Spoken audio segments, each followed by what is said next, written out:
there. That's good. Let us jump back towards the game. Where were we?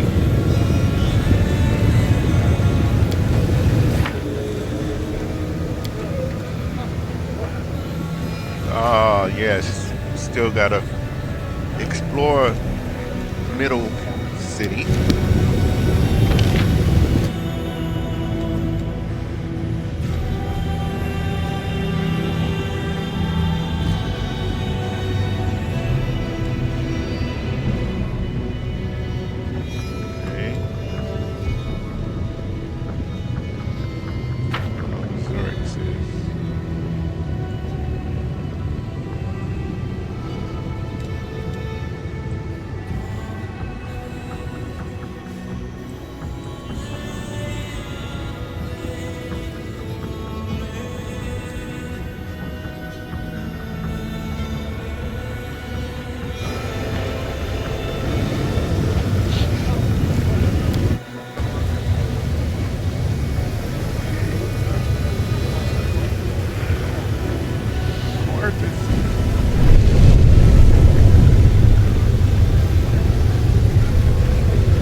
Probably get rid of him first. That's the key. Don't hold back!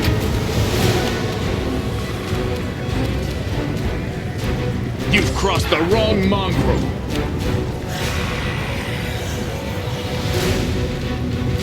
Why are we getting a surprise round? I'm just trying to go talk to him. That's a bit weird. Okay.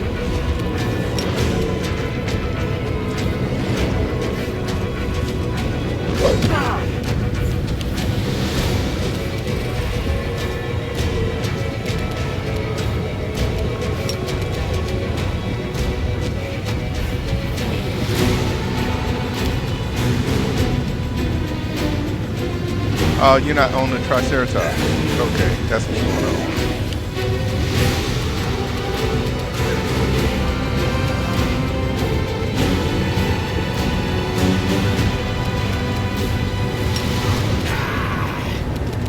None of that, huh?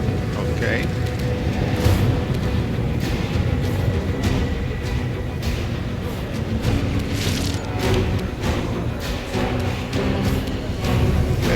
Turn around the other way so that you can actually see better what we're doing.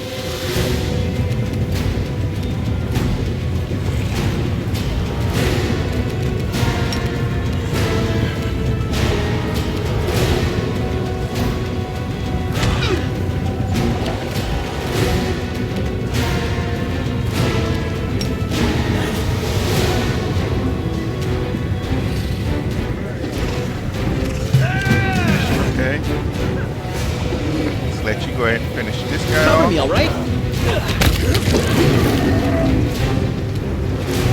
Okay.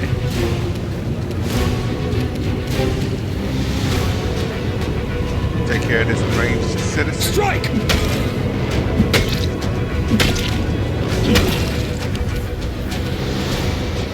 You won't survive me.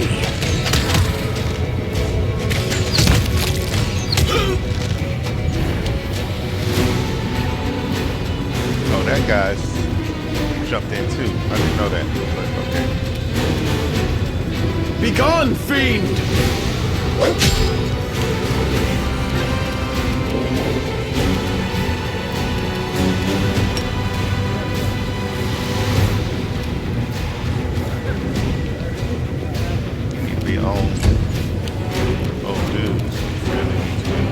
should have listened to reason. Points left. Are, T, go!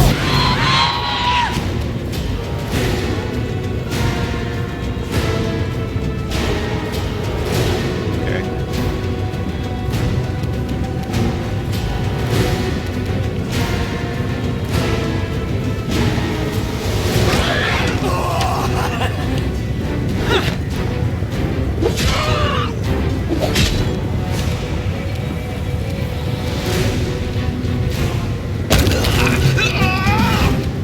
Stab you or zap you?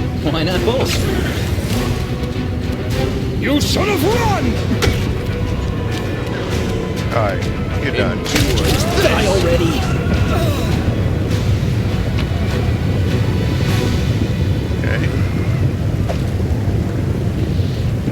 Got down here. Studded leather +2. +3 short board. +3. +2, +2, and a +2. Okay. Rumbling. Falcon. Postules. Two-handed.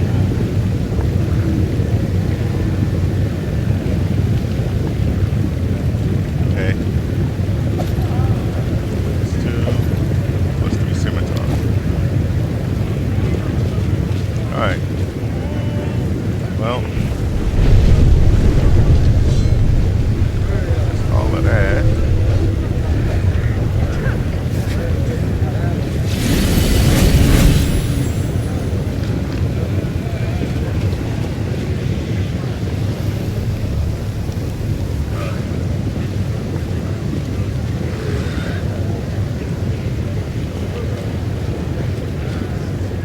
Okay, so it's, yeah, I didn't think it was all of them whenever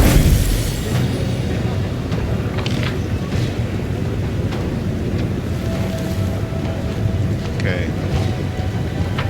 See if we can find a way.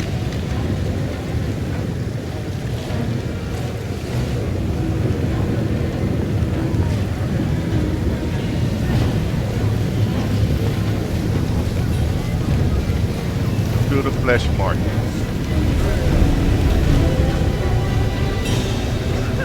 Okay. Let's check it out, I guess. Welcome to the Flesh Market, the best place to buy living, healthy flesh.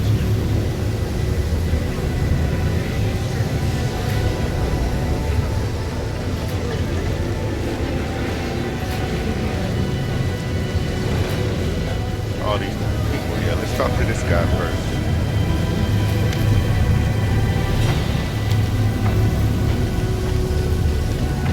A tough-looking demon with a rough, cruel face and the hands of a seasoned warrior greets you with a grin. Looking to buy slaves, eh? Me.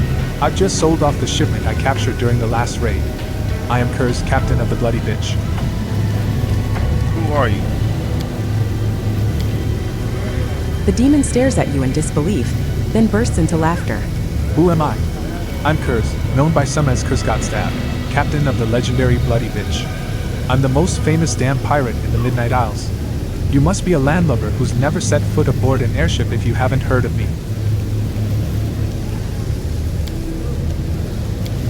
You can travel to faraway lands whenever you want, but you choose to be a pirate? Only a real scumbag would waste that kind of freedom on robbery and murder. Aye, lad, the scummiest. Do you know Malara? Me, Laura? That nut job? Ha! Her entire crew must be wimps and weaklings if they haven't slit such a leader's throat or fed her to Ishiar's beasts yet.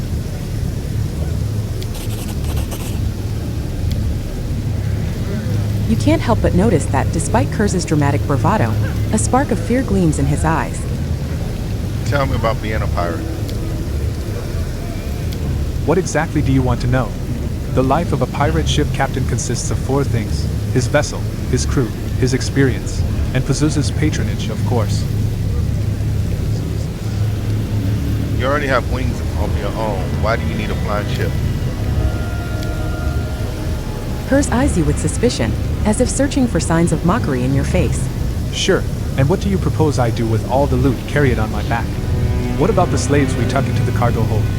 The ship is a big flying treasure chest, and it also provides a fair amount of cover from arrows and spells that rain down on us during boardings. Tell me about your vessel. Kurz grins proudly. You'll recognize my bloody bitch right away by the huge skull decorating her prow.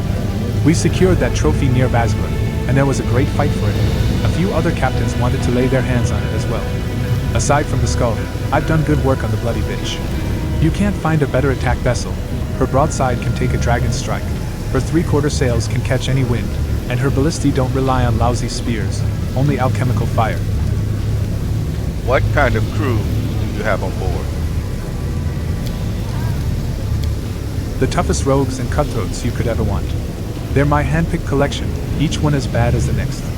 They're the most notorious rabble, the most infamous scoundrels you could ever find in the abyss. They'd sell their own mothers into slavery for a chipped copper. Turn on me? Never. Nobody else could land them a better deal than I can. If they ditch me, they wouldn't make it 3 steps before taking a knife in the back. So they've got no choice but to follow me till the end. Yeah? Well, if you threaten them like that, I'm sure they have to. So, how many ships have you plundered? Puffing out his chest a little, the demon offers a fanged, leering grin, then answers with all the cutthroat swagger he can muster. The bloody bitch is well known in the Midnight Isles, and her black sails souse terror wherever she goes. I can't count how many poor sods I've sent to Dagon. I was leading the charge, saber in hand, back in the days when Valexia was flashing her bare tits in the skies over Alishanera, and when Zephorian, that old rapscallion, ruled the city. As for loot, the treasures that be passed through my hands, and I spent them all on booze. Kurz beams with pride at this declaration. Tell me a thrilling tale. The pirate grins. You like gory stories, eh? Fine. Once, we were floating by Migord, when our lookout spotted the wreckage of a ship caught in a hurricane. So, we decided to search for cargo, but instead, we only found a sailor who was clutching at the wreckage. We fished him out, brought him to his senses, hung him up on the mast, and questioned him properly. Our ship's cook knows how to loosen tongues with his knife. Long story short, the poor sod spilled that he was a pirate himself. His ship had set sail from one of Allur's deserted islands, where they hid part of their spoils. We smell the windfall, so we rush to Allur. But Allur, that place isn't for the faint-hearted. Predatory vines, carnivorous flowers that breathe out clouds of poisonous pollen, and walking bushes that surround you, pounce on you, and sting you with thorns till you die. Oh, and did I mention toxic springs? Or the flies that crawl into your ears while you sleep and lay their eggs inside your brain, driving you insane? All in all, the place was a nightmare, and we found ourselves right in the middle of it all. 3 times our prisoner told us where to check for the stash. Each time we dug, but all we found was dirt and bones. By the 3rd attempt, that damned island had already wiped out half the crew. We realized that asshole was playing us, so we gutted him. You know what we saw then? All his entrails were covered with whitish mold and overgrown with some spongy fungus. His heart, his guts, his brain, the gunk was everywhere. According to our ship's dock, that fungus controlled every one of the sailors' steps. He got infected on Allur, then he left the island to lure in fresh fodder for the plants. We fled as fast as we could, but for a long, long time, I couldn't believe those damn leads got so smart they were able to trick us. Yeah, that's interesting. You mention Pazoos quite often. Do you worship him? Sure I do. Only total idiots don't worship the demon lord of the sky and winged creatures. Well, at least if we're talking about aeronauts. All the storms, wind currents, and beasts who feed on those currents, they all bend to his will. That's why I bombard Lord Pazuzu with my prayers as often as I can. I have no more questions of that nature. Now I have to go. May Pazuzu fill your sails with wind, stranger, but no more than mine. Okay. Oh, wrong button. One thing that I am going to do tomorrow for New Year's Eve, I will do some midday streaming. So I'll probably start noon London time. It's the current goal, and all the way up until midnight. London time. Um, so that's something to look forward to tomorrow. But let's see, who's next to talk to? I guess we forgot this knowledge world.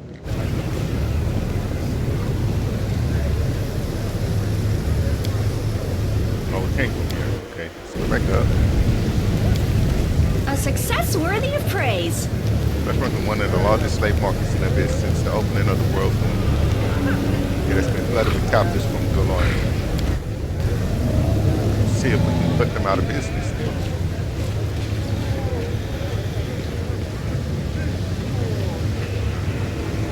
Entry captain, pissed off. Oh, here's the book. Rumor has it that you convinced Monargo to betray Pathfinder, and now she is plotting against her woman eyes. You're a cunning one, aren't you? I'll do what I need to do.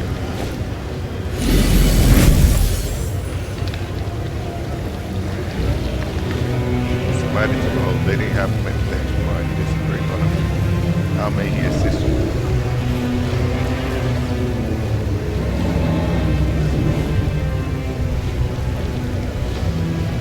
Samara is looking to buy some slaves, the best slaves, get some more important job.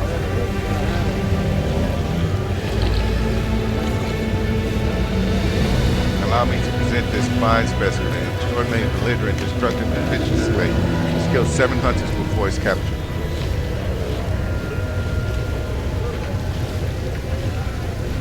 Shut your mouth, Paul. Your brother stinks. I don't need gladiators or bodyguards. I'm looking for a pack of strong demons, ones who are not very bright and can obey orders.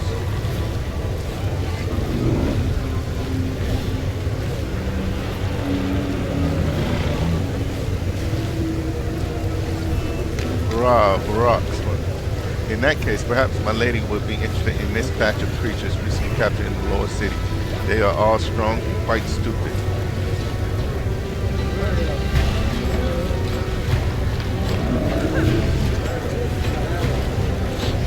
That's my what you want with these puny creatures. They're small fry, fit only to be cannon fodder for the Crusaders. I would suggest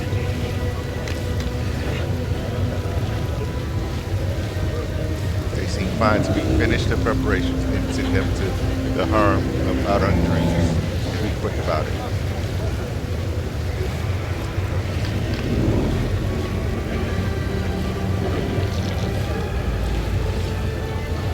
Okay.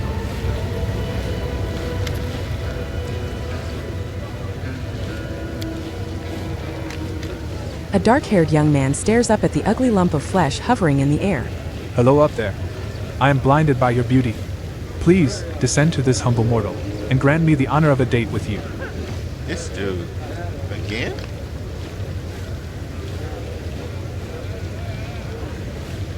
He's a very dangerous demon. You shouldn't mess with him. The young man smiles and raises a finger to his lips. Don't worry. He whispers. I know what I'm doing.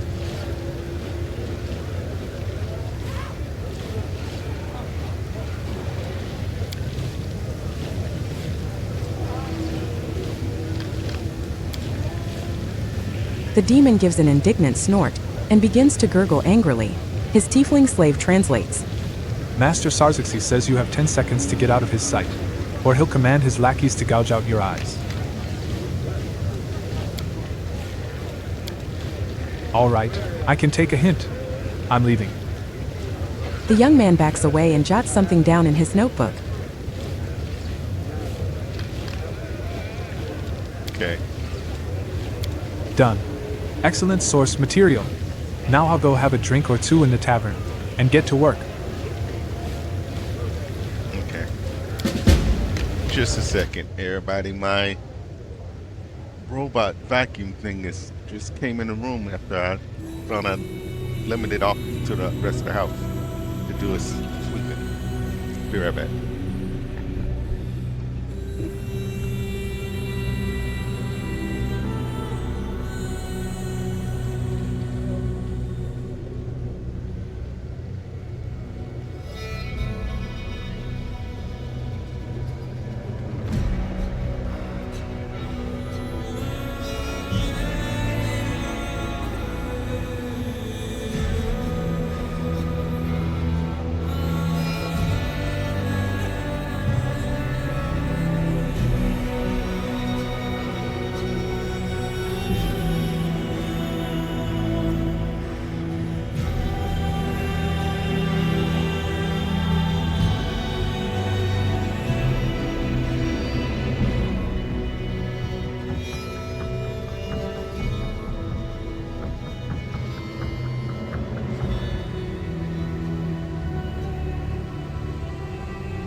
Alrighty, and we're back. Let's see. So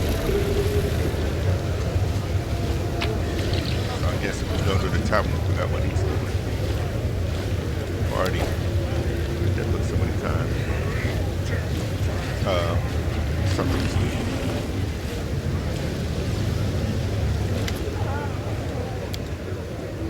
A lean old man with his back as stiff as a pikestaff casts a piercing look at you. His gray hair and luxurious sideburns grant him an imposing and significant demeanor. Greetings. I am Count Christoph Rolano. I have the honor of serving as a venture captain of the Pathfinder Society, heading the branch of the society in Alishanira and its adjacent territories. If you need the services of Pathfinders, I can be of assistance. yeah. Okay.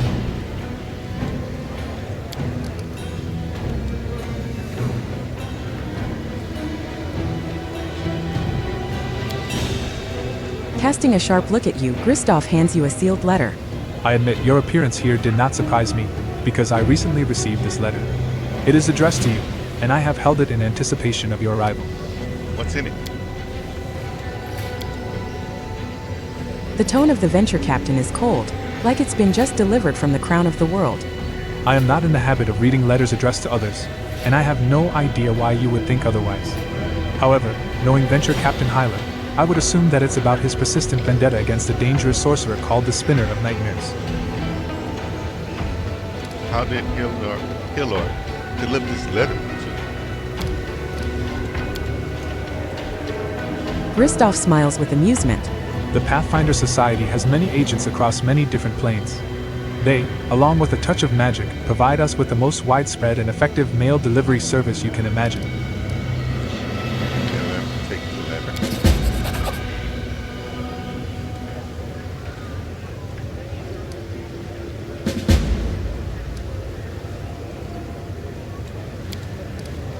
Handing you the letter, Christoph offers a formal nod. My duty has been done. Tell me about yourself. I am a noble, a good Asmodean, and a Pathfinder, who earned the honor of being sent with the most unwanted task to the most repulsive point in the world, and ready to provide you with a few good fighters. What else are you interested in? Who are you?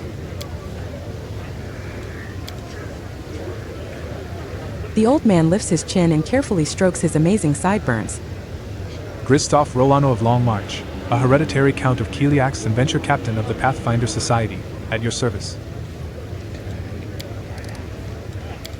The Pathfinder Society has long planned to open a branch in the Abyss.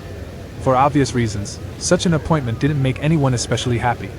However, as people of honor, we Pathfinders of my lodge couldn't let squeamishness stand in the way of duty.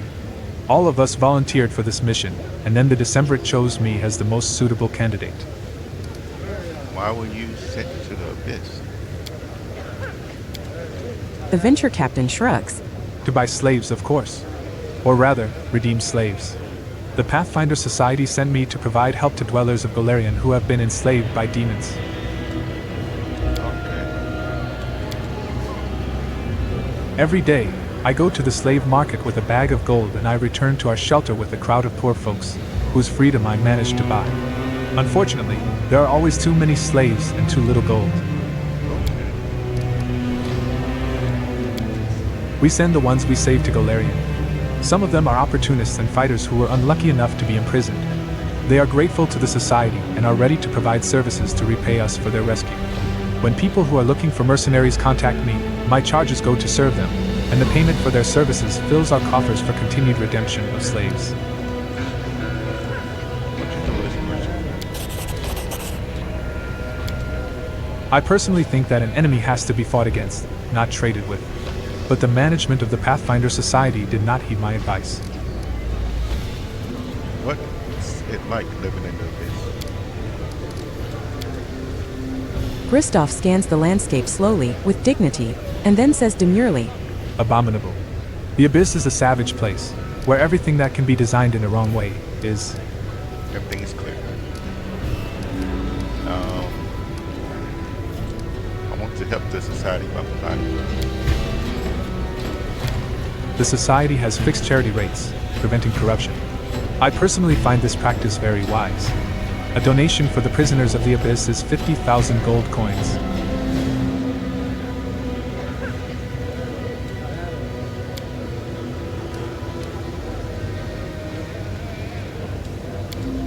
The price is high, but if it will give freedom to the unfortunate, so be it.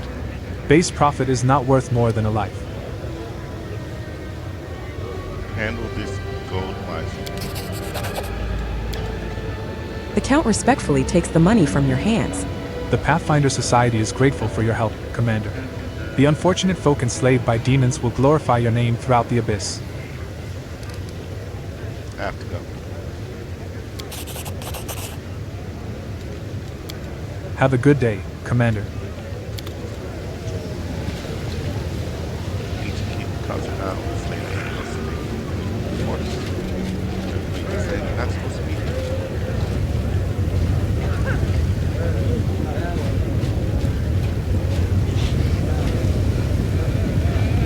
There ain't no way out of perfect credit. No one stands a chance of this.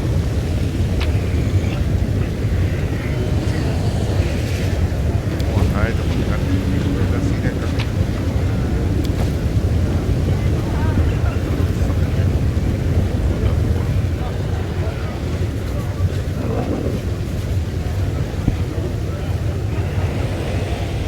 Sorry about that, folks.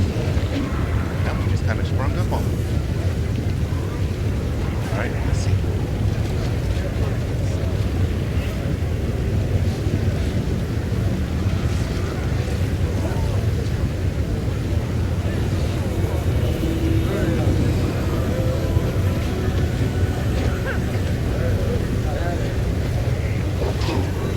Oh, they're gonna get you Rely on me.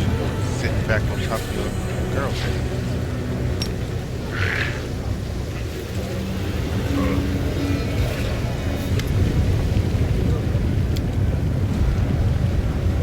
The eyes of the translucent Merilith carefully observe her surroundings. It seems this is not merely an image, but a projection of the creature's consciousness, while her physical body is located somewhere far from here. Next to the Merilith fidgets a shriveled mandragora, which utters the occasional displeased shriek.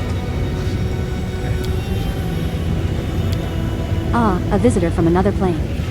I am Ramisa, also known as Slough Skin, and I am no simple vendor, but a true artist of the slave trade. My warehouses currently stand empty, but we can always arrange for a custom order. What would you like to acquire? Perhaps your enemy's son or daughter, bound by magic and powerless in the face of anything you might wish to do to them? An attractive person who once dared reject you? The little brat who bullied you as a child? Alashanira is the city where all your dreams come true.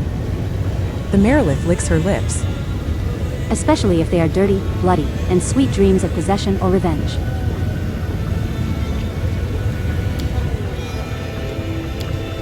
Once, when I was very little, an Azada stepped on my tail, and he didn't even say he was sorry. But if you think I would ever ask you to catch him for me, you are a truly foolish and unscrupulous demon. I would never deal with someone like you. If the memory still stings once I'm back in Elysium, I'll find that Azada and step on his tail myself.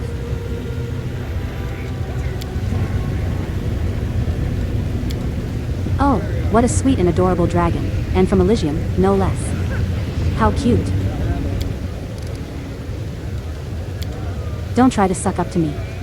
I know a suck up when I see one.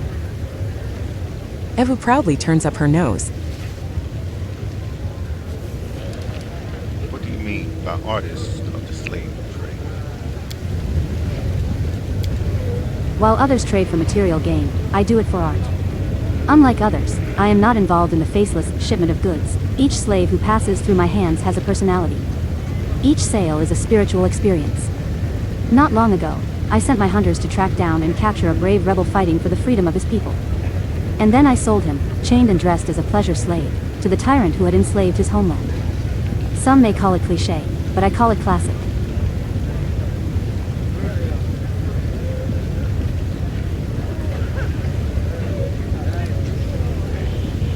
So what I see standing here is just your projection. Certainly. It is not safe to appear in the flesh markets in person. Especially for someone like me. You see, before I switched to this line of work, I was a humble gardener. I used to grow mandragoras. The Merilith pats her ugly pet on the head. It's a well-known fact that mandragoras grow if you water an ordinary weed with demon blood, or if you plant it in a demon's corpse. The allies, lovers, and masters of those I turned into fertilizer are still searching for me. Thus, I conduct my business remotely. In the same way, when I have slaves to sell, I first show their projections, and only after they're sold do I deliver them to the buyer.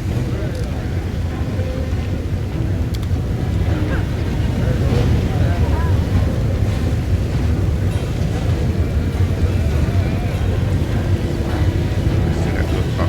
Let's get off.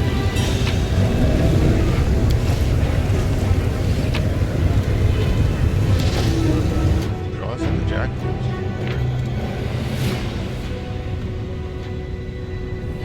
A pair of gauntlets, made of a very dark metal and badly rusted. In a hidden compartment there is a tiny diary. According to it, these gauntlets belong to Victor Svalt, a human who grew up in Carrion Hill, Ustalov, and was directed by his parents to go to higher education to become a wizard. During his classes outside of his school, the class was ambushed by wild animals. In a panic, Victor fled from the class and away from the city, deeper into the woods. He traveled for a great deal of time, having no supplies to sustain himself. Eventually he collapsed in the graveyard of a city in Ustalov, laying upon the loamy soil and finding it difficult to move forward. Feeling like he could make it with just a bit more energy, he decided to push on, consuming some of that awful, wretched ground and forcing his body to continue. He was then taken in by a cleric of Pharasma, and began to reside and learn the arts of a cleric under his guidance. He did not feel like eating the first few nights after his arrival, even though he felt his body screaming out for nourishment, which was concerning to him. Even so, as he went to draw water from the well near the temple one night, he saw 4 hooded figures standing over the well. One cradled a dark iron gauntlet in its hand, and upon approaching the well, offered it to the human. He took the gauntlets and immediately was struck and doubled over by pangs of intense hunger. Retching and heaving ensued, but when he finally recovered and stood up, the figures were gone. Later Victor came into contact with an Abercandaloo who shattered this gauntlet with its ability, causing Victor to fly into a rage of zeal. He used the broken shards of the item to dig into his own flesh, carving an unholy symbol of Trelmerixian on his hand to serve as a catalyst for his magic until he could repent for allowing it to break. In time, after Drazen was retaken, the gauntlet was reforged at the very forge Staunton used, and he was beginning to dabble not only the dark summoning of demons, but also the vicious powers of Blackfire.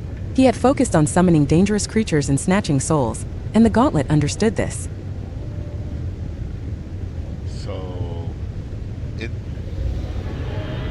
good for summoning evil creatures, which I don't think we have a person in just really designed to be summoning evil creatures.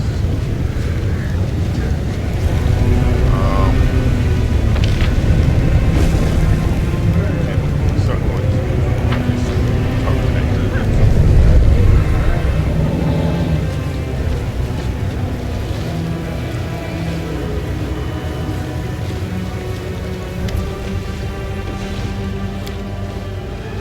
A demon who looks like a ball of lumpy, melting flesh hovers in the air. He clenches a whip in his hand. The demon emanates an aura of confidence and authority. He snorts sternly at a skinny tiefling standing nearby, whose eyes are skillfully sewn shut with black silk thread studded with diamond chips. The demon mutters something incomprehensible to you.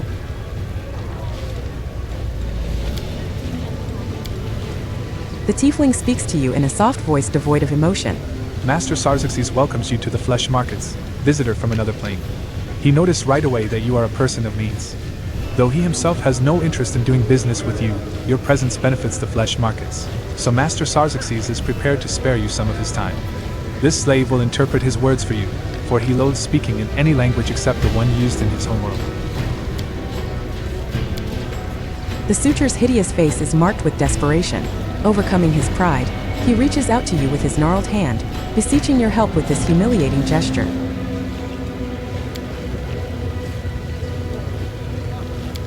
You like big words, don't you? Tell me, is there a fancy term to describe someone who does bad things to other people, then finds himself in desperate need of their help later?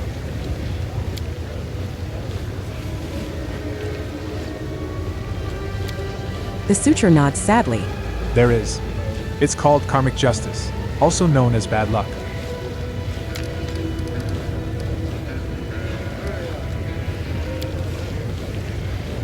Evu listens carefully, and just as carefully she examines the tiefling's sewn eyes, his loathsome master, and the surroundings of the slave market. Then, in a tone that brooks no objection, she declares, Everything in this place is horrible. Absolutely everything. Why did Hepzibah and Shamara buy this slave? Lady Hepzibah is extremely secretive. No one knows what she's up to. And no one wants to ask unnecessary questions because Lady Hepzibah has already proven she is quite powerful. Snooping around her business could be dangerous. When Lady Shamira brings Lady Hepzibah with her and says she needs stupid but strong slaves, Master Sarxes never asks questions and does not hold a grudge for the meatball nickname. Master Sarxes is very wise and shows restraint.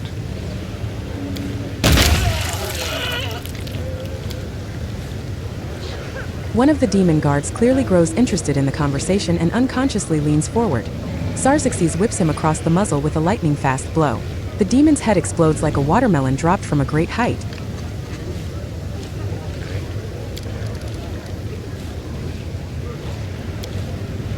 The interpreter comments on the execution with indifference. Master Sarxes would like to remind everyone that unnecessary curiosity can be very harmful for servants, especially if it is curiosity regarding the master's business.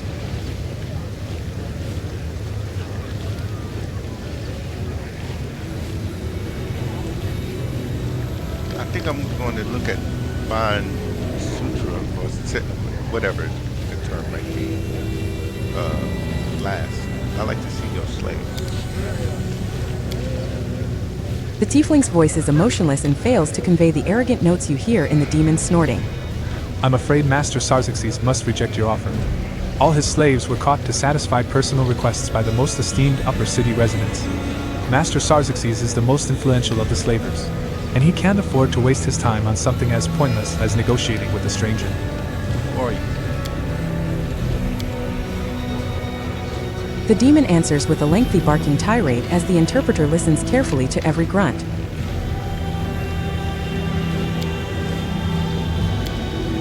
Master Sarxes comes from a remote corner of the abyss extremely far from these parts. Practically no one in all Alishanira has heard of the magnificent place that is Master Sarxes' homeland. He would happily return there because that place is superior to all other realms of the abyss. However, Master Sarxes found himself fascinated with the concept of slavery. In his homeland, the idea of owning other sentient beings does not exist. The common practice there is to kill anyone who is not like you. Master Sarxes has spent a lot of time studying the sophisticated art of slaveholding and has become the most respected slave trader in the whole of Alishanira. He is equally disgusting inside and out. Horrible, horrible demon. The most repulsive of all I've seen. Woljif can't take his eyes off the interpreter. Master Sarxes desires this. Master Sarxes wishes that, even in the abyss, tieflings are treated like poor relations.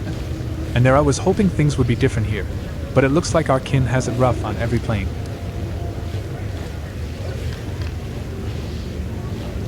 Tell Master Sarxes it is wrong to treat them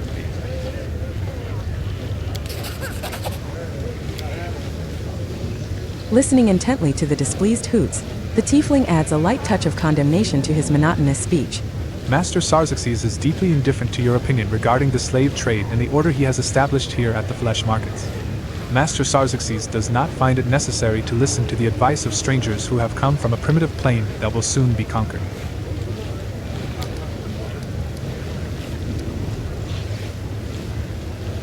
Are you Sarxes' slave? The demon bursts into indignant gurgling. Even without understanding a single word, you quickly conclude that he is displeased.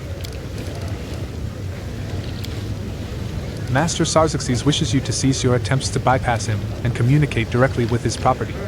The provenance of his property is a matter of concern to Master Sarxes alone, no one else. I'd like to know more about these flesh ones. Master Sarxes finds your curiosity commendable. He is willing to outline the basic principles of the flesh markets, and it's... The tiefling falls silent for a while, listening carefully to the demon's croaking. Then he finds the correct word. It's hierarchy. He is also willing to explain the intricacies of the highly respected occupation of slavery. It would take a lot of effort to find a place more disgusting than this one, even here, in the abyss. In the old days, my warriors and I broke many slave collars and led countless slaves out of the abyss. What is this place? This place is called the flesh markets because here one can buy living and healthy flesh. Slaves for housekeeping, slaves for carnal pleasure, fighting slaves, sacrificial slaves, slaves of an edible nature. Every day, hundreds of slaves are shipped here and hundreds of customers come to buy them. How do you get to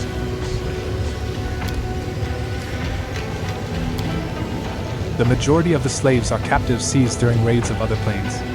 Master Sarzxes is happy to inform you that Galarian is one of our main supply channels. The Abyss itself supplies a fair share of slaves as well. Demons have no prejudice against enslaving their kin. Demonic slaves are more hardwearing and last longer than slaves from most other planes. Who runs the flesh market?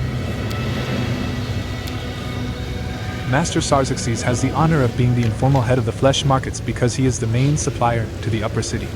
All the individuals who dared challenge Master Sarzxes' primacy renounced their false claims, became his slaves, and now proudly wear his personal insignia, carved into their faces with cold iron.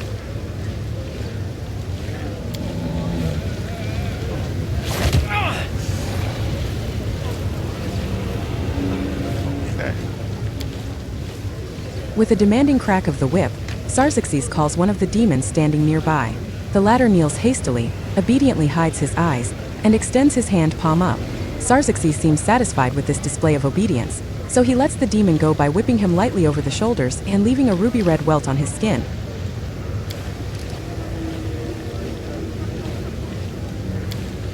As you may have noticed, Master Sarzxes' authority here in the flesh markets is absolute. Yeah, you're probably one of the main ones I would like to see. But we gotta play nice. This is not Valerian. Tell me that you're rich. Sarzxes begins to snort, spraying saliva. He babbles quickly, which causes short, uncertain pauses in the slave's speech.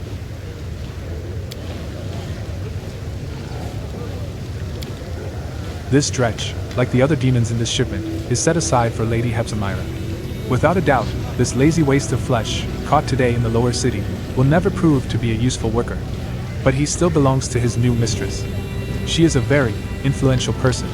Therefore, trying to deceive her would be disrespectful and dangerous, and Master Sarzxes would never commit such a foolish act. He resents your suggestion that he is capable of doing anything of the kind. Master Sarzxes is insulted and outraged.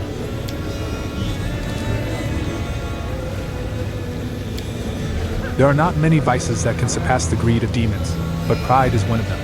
Imagine what tremendous power it has when the two are combined.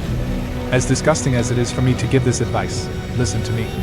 If this scoundrel feels insulted, offer him gold, not as part of the deal, but rather as compensation for the insult and as recognition of his high status.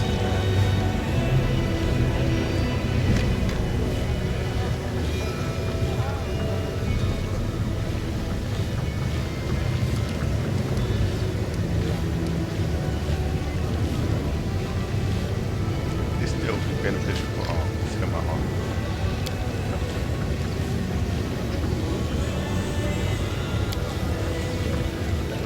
The demon snorts indignantly and drops of his saliva land just an inch or two from your shoes.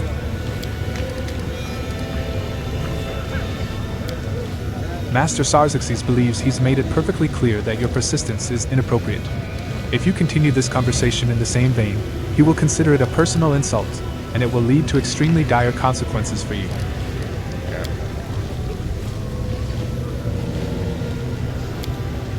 The interpreter bids you farewell with a polite bow. Master won't keep you any longer. He wishes to state that he found this conversation very entertaining. He wishes you fruitful trading and good meat in your cages. Maybe we should have offered gold.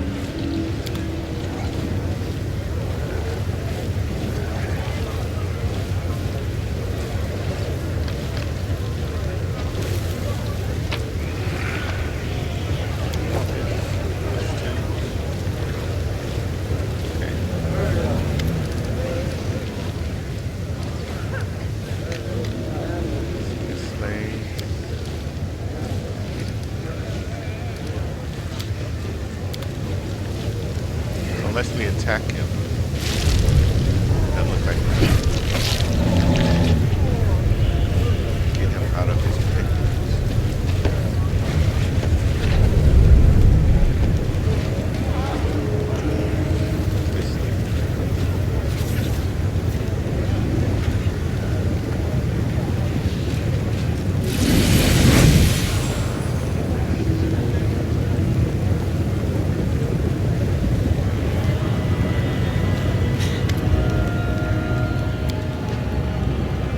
tall, thin vendor is swathed in a loose black robe. He is not a demon, but it is impossible to determine his race. His expressionless and hairless face is covered in tattoos and looks as if it is made of wax. His eyes are motionless. As you approach, the black figure almost doubles over as he sweeps into a low bow. The vendor moves with a supernatural delicacy and grace, impossible for a human. He extends his arms, also covered in tattoos, toward you. The ink on his palms comes to life and forms the words, "Greetings. I am Krebis, vendor of magical lunatics."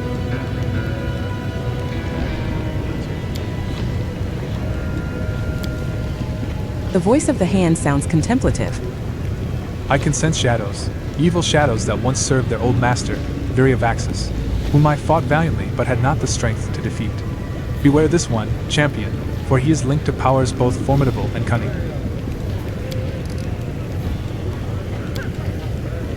Something inside you awakens and casts a fiery glance at the slaver. You can see the darkness curling under the thin layer of his skin, or rather a shadow resembling darkness, a demon woven of shadows.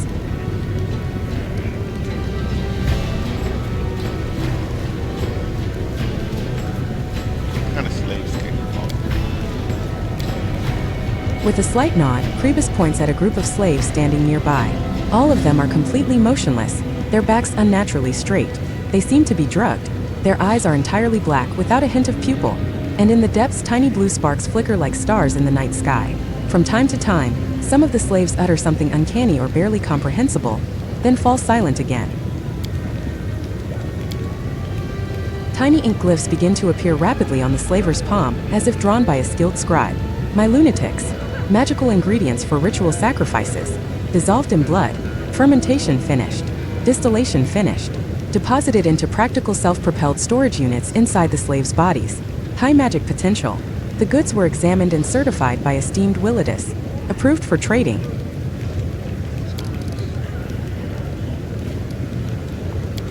I can sense darkness inside them. Not mundane darkness, which is merely the absence of light, but an embodied darkness that begets evil and possesses awareness instead of being emptiness and nothing.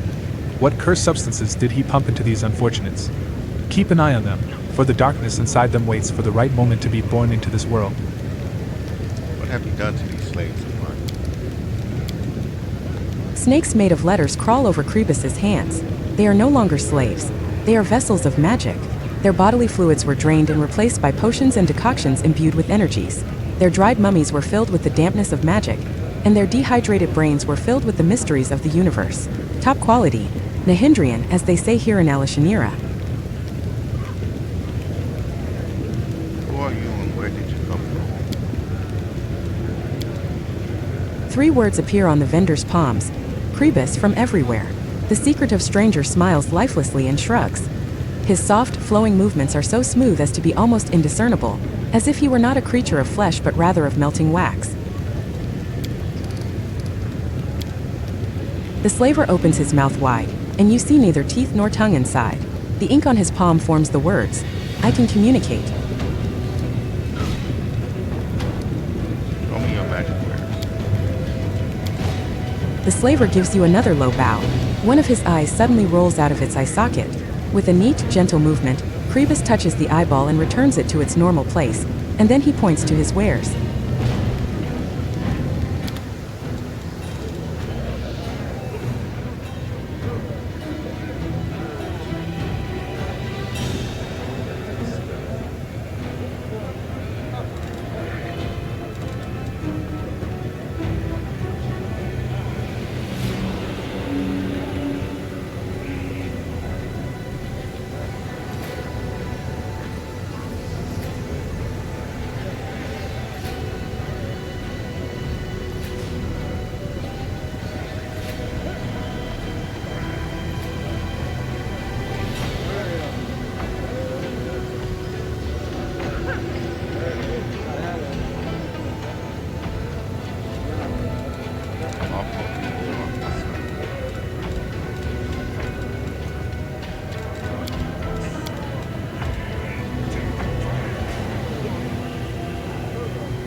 buy these things, but I want to see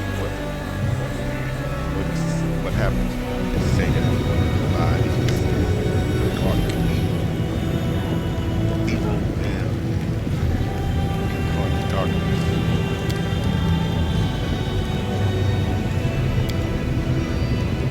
The slaver gives you a false, emotionless smile. Intricate symbols appear on his forehead, twisting and merging until they finally form figures you know 25000.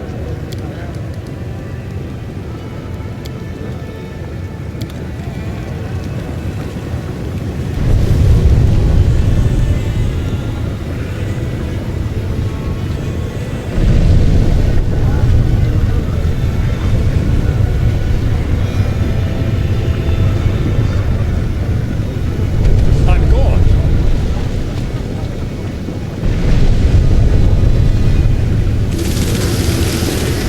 Can't hide from me. This is my kind of work.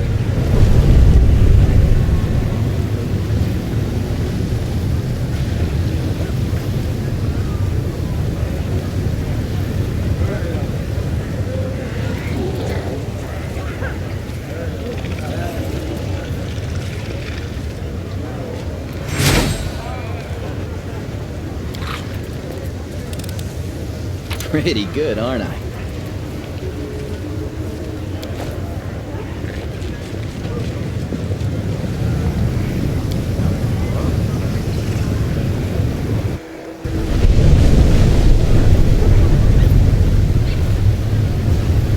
Let's prove their logic is lacking.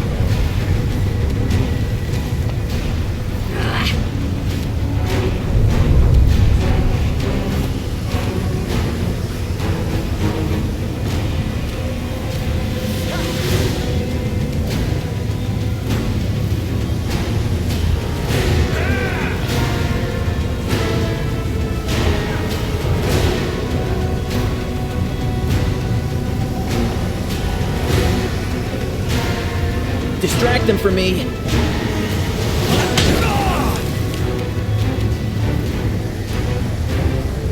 This will hurt!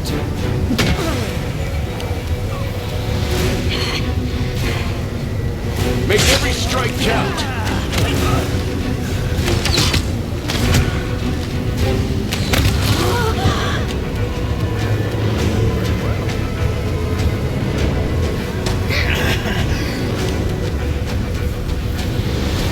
The Inheritor, guide my blade!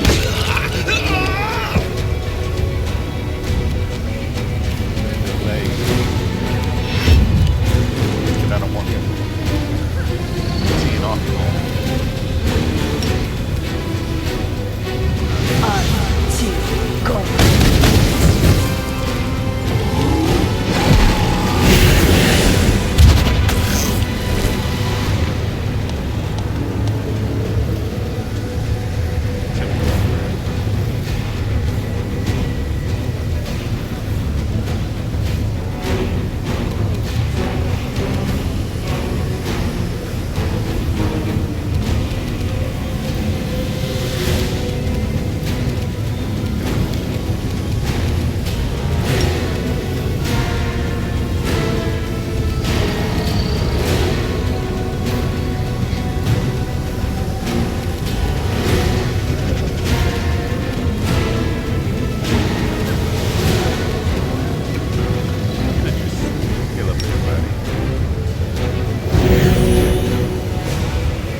Time to share your treasures! Don't hold back! You've crossed the wrong monk.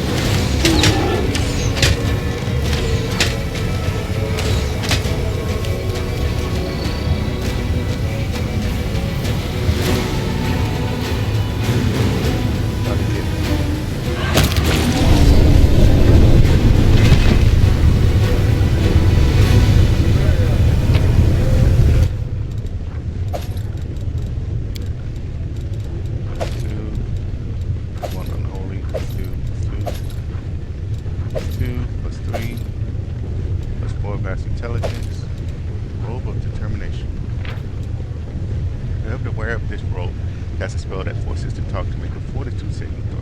DC of that save is increased by 2. It also grants the wear plus 2 bonus on casting level checks made to overcome spell resistance, plus 4 bonus to concentration checks, and spell resistance of 18. Okay. I don't know how I'm gonna put that on. So yeah.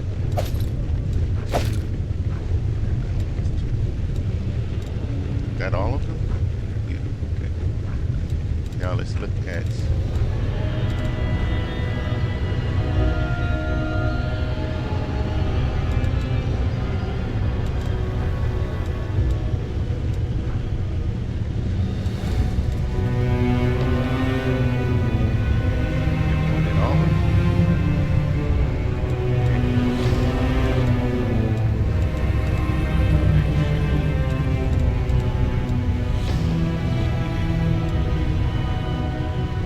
Let me help. we got more people that need some kind of restoration.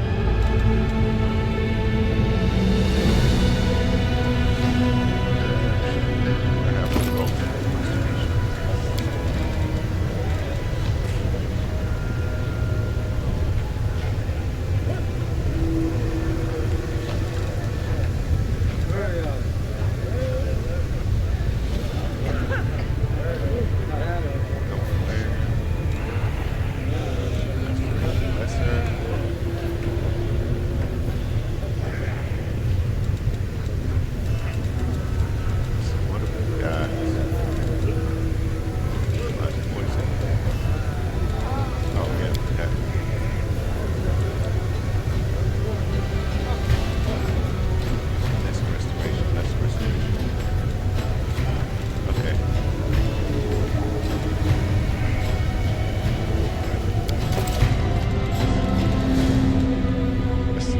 Let's take a look.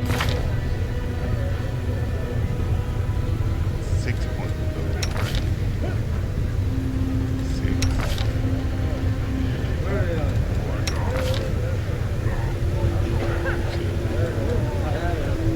So we do the 2 with some more for those 2.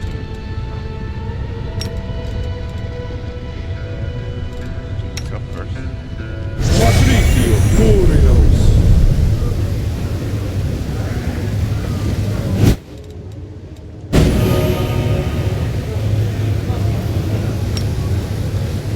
Patricio Turinos.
My skills are absolute.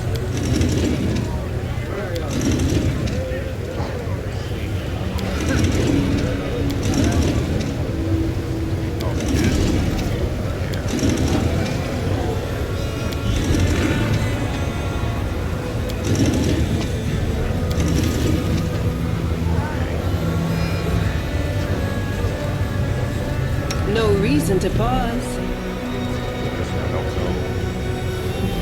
Lead on. What's going on with the rest of them? Meditate on your mistakes. It might make you feel better.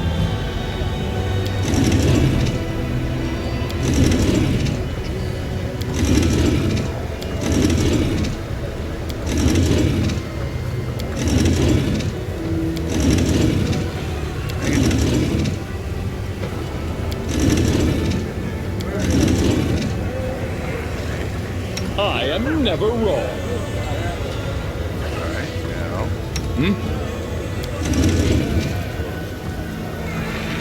We should move. Hey. I Always don't be know ready where for this the is worst. going.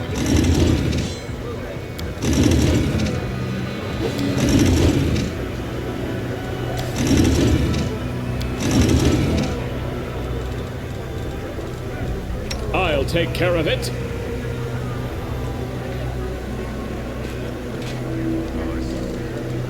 Are we in trouble yet?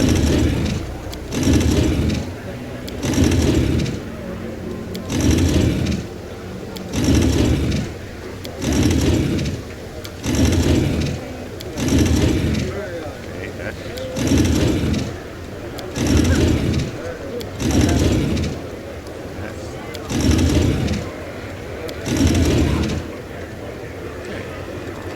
Weapons, spells, poisons. The art of killing is so diverse these days. A shame one life is not enough to master them all. that's just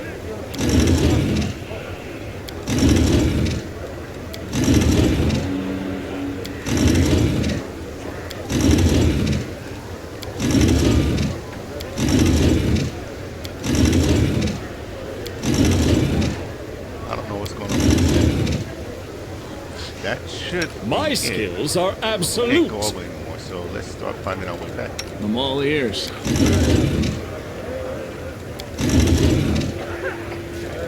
It's time to act.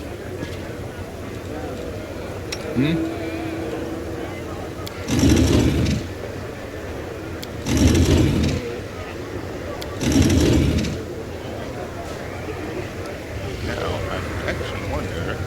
I'm here. Where else would I be? You require my unbiased opinion? I will lend you my aid.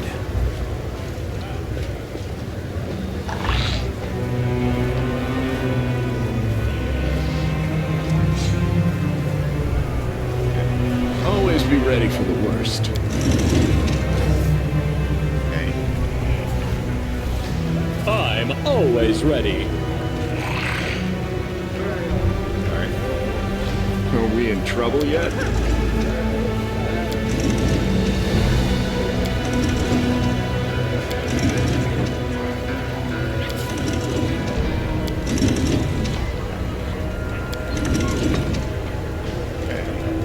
I am never wrong.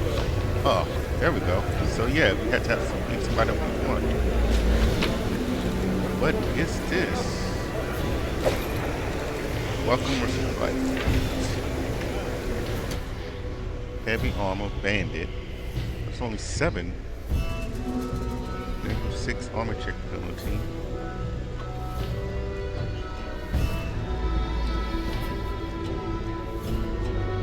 Whenever the wearer of this +5 bandit armor is attacked in melee while being prone, stunned, or staggered, the attacker must pass a reflex saving throw, DC 30, or suffer from the same condition for 2 rounds. In addition, this armor grants its wearer immunity to fire and acid. But it's only... I mean, immunity to fire and acid is nice. It says it's +5 bandit armor, but it's only 2.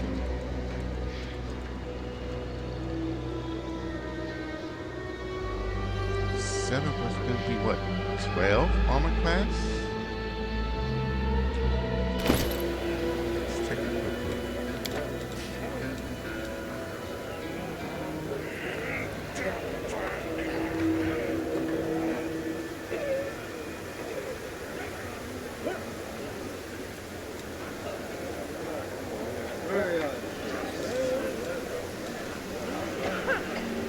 I just want to see. Yeah, it is. Okay. It's +12.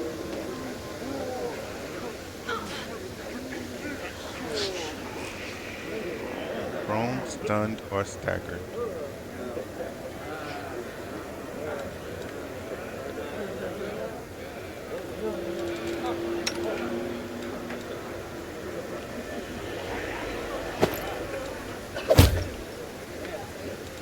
That gets us to 43, 37, 21.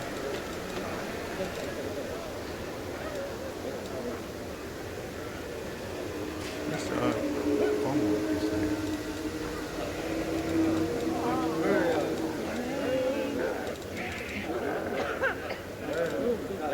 we go.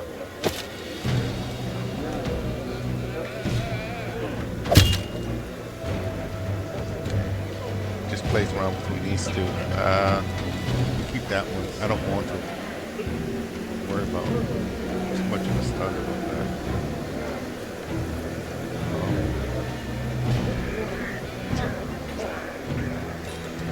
Who can wear this?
We do it my way.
We got a bunch of companion quests that popped up.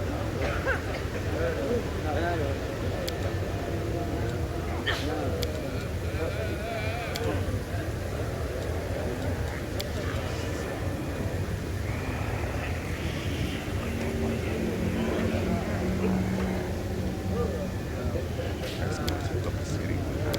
Fish yet.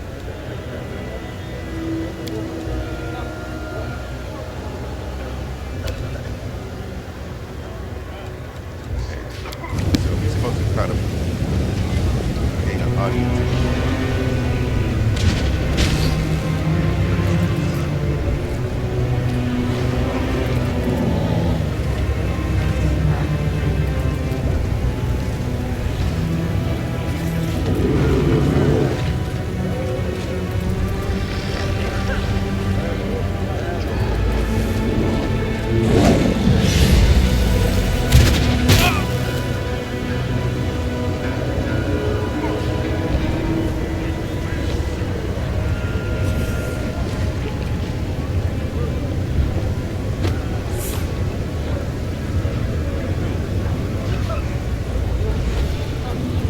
Follow if you dare.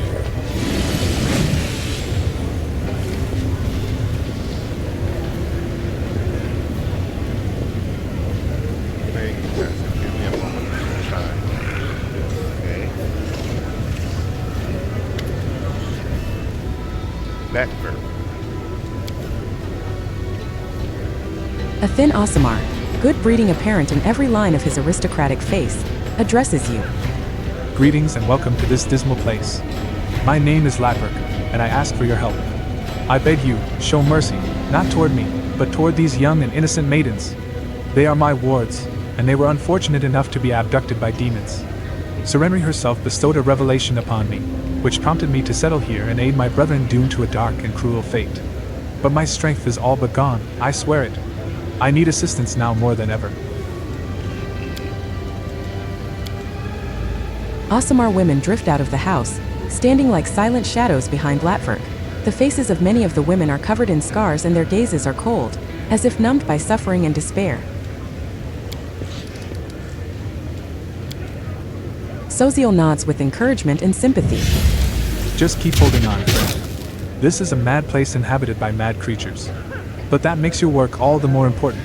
The disadvantaged and needy here have no one else to turn to.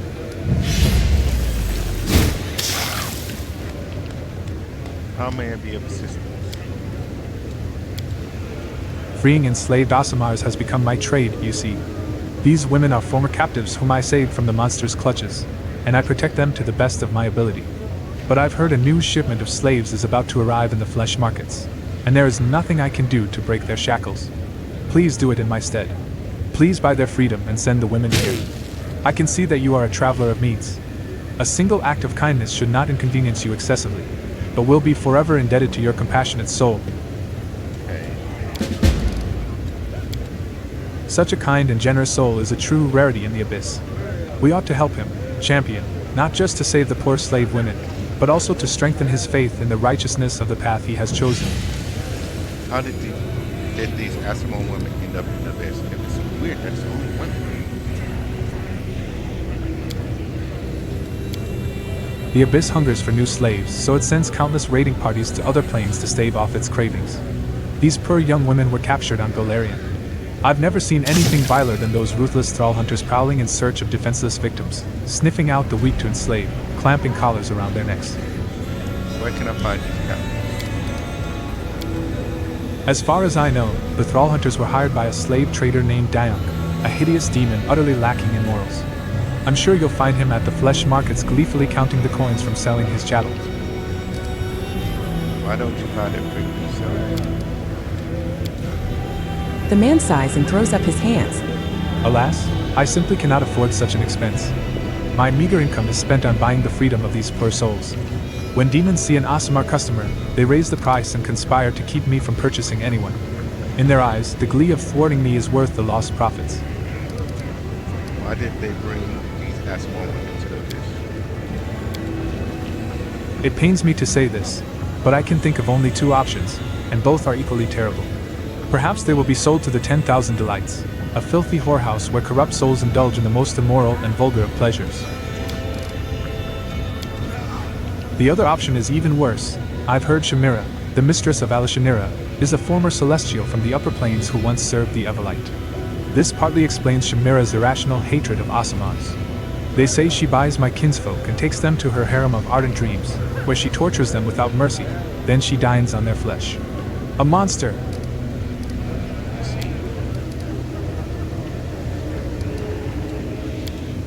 I'm placing my trust in you. The lives of these unfortunate young women are in your hands. I could use a little help myself. The Aasimar throws up his hands in confusion. I fear there is little I can do to help, but please accept this gift.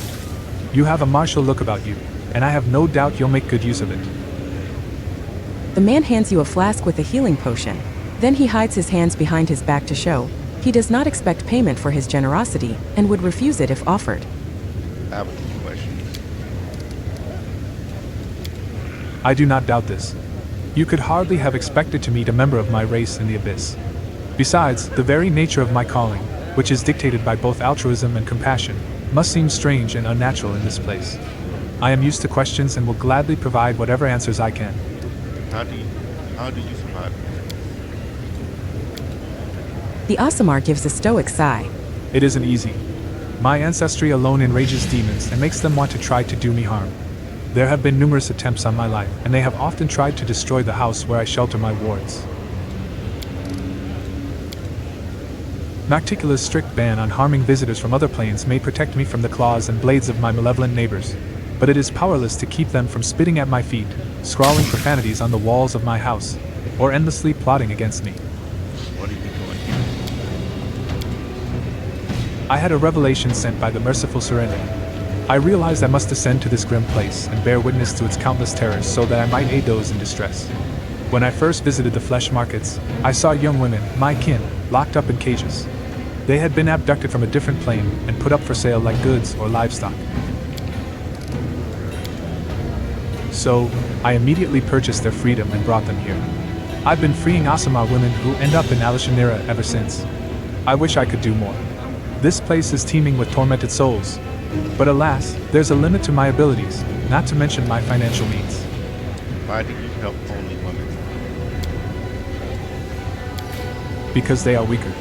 Their refinement, innocence, and beauty make them an attractive target for derision and torment. At least a man can go down fighting when his patience runs out. Most of the young women I met were denied this final estate from the horror due to physical or spiritual weakness.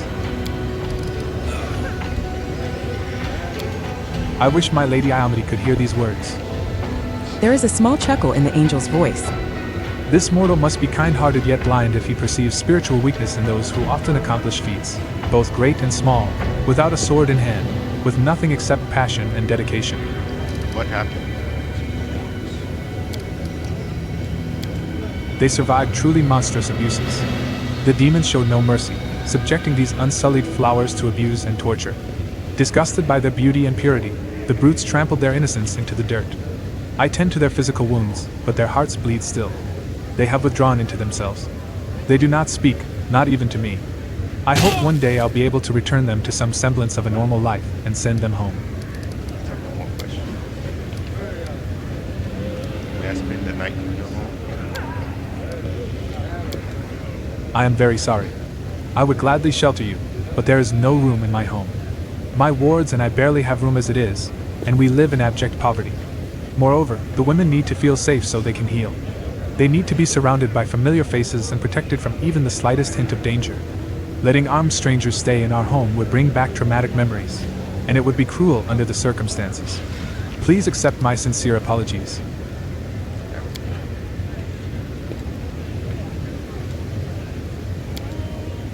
May Serenri's healing light shine upon you, kind sir.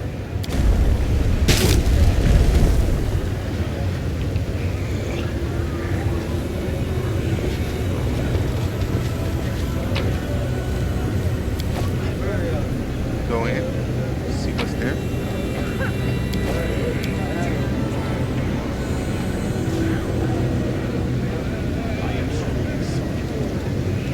Hell, we rolled it too good. Let's go inside. We won't spend the night. I'm off!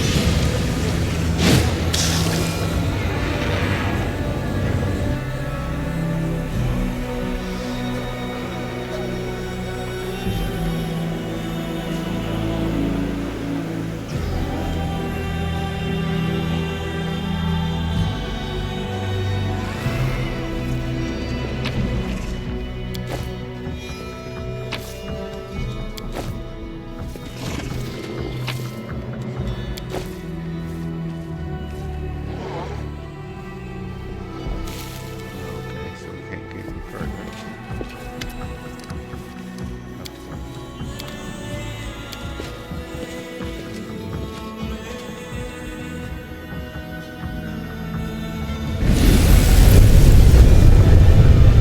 I do what I must!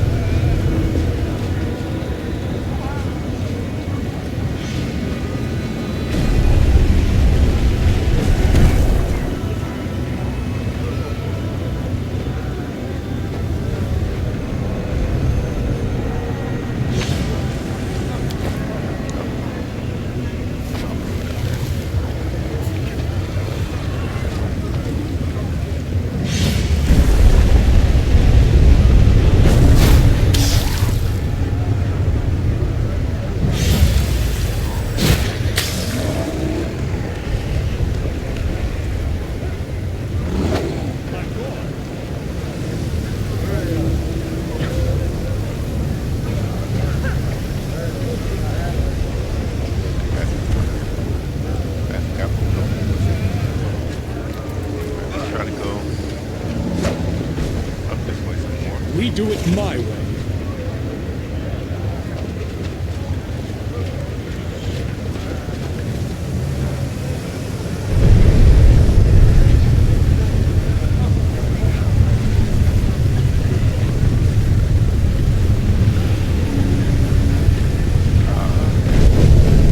Yeah, that's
mistakes. Might make you feel better.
I'm off!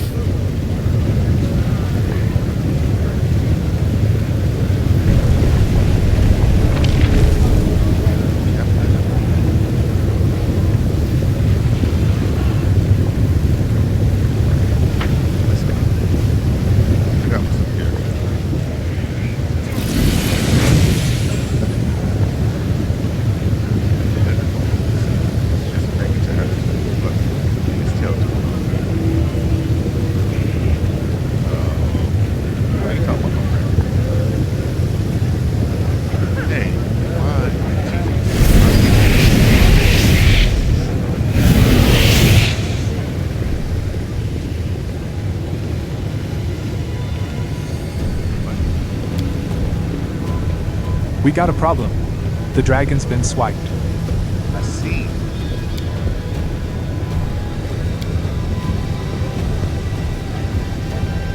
The abyss is fraught with danger, but why do the brightest souls fall prey first? We must find the dragon link. There is no other option.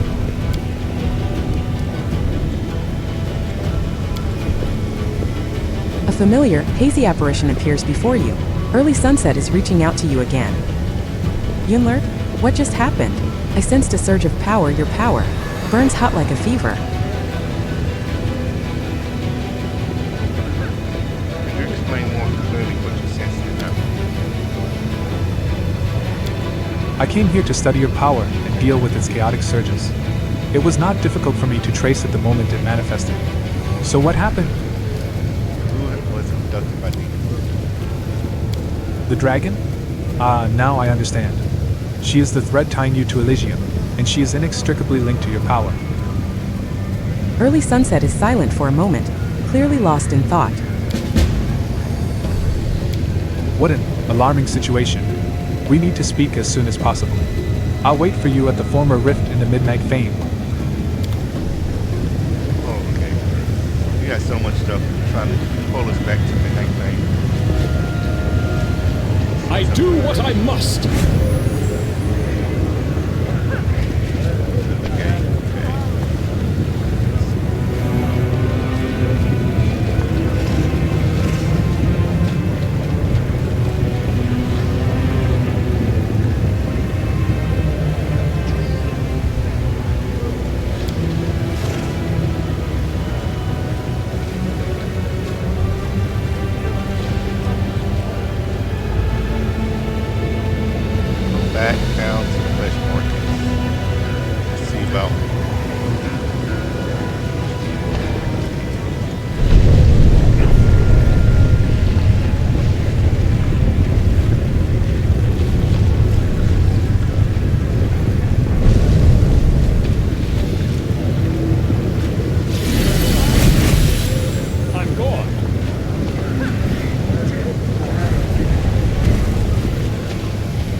Cambion, who gives you a smarmy bow, looks like he once tried to split in two then changed his mind.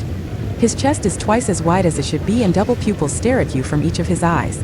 Every time this freakish creature opens his mouth, an impressive goiter swells on his neck. His voice has an unpleasant croaking quality, as if a giant toad had taken up residence in his throat. Would you like to buy some fresh flesh? You can call me Raggy. I am at your service. Who are you? What do you sell? Everybody calls me Raggy, and the name's just fine by me. I'm the top vendor here at the flesh markets, no matter what the others think. They sell expensive, classy goods, whereas I specialize in rabble and riffraff. My goods cost 10 times less than what the others are selling, but I have 100 times more clients than everyone else. Everybody needs a slave. Cheap, maybe slightly defective, but still a slave. Big shots from the upper city prefer to do business with the others, but so what? The middle city feeds me much better. Raggy raises his voice for the last part. You notice that the demon standing nearby casts cautious glances at the insolently grinning Cambion. It seems this shabby specimen has some authority here after all.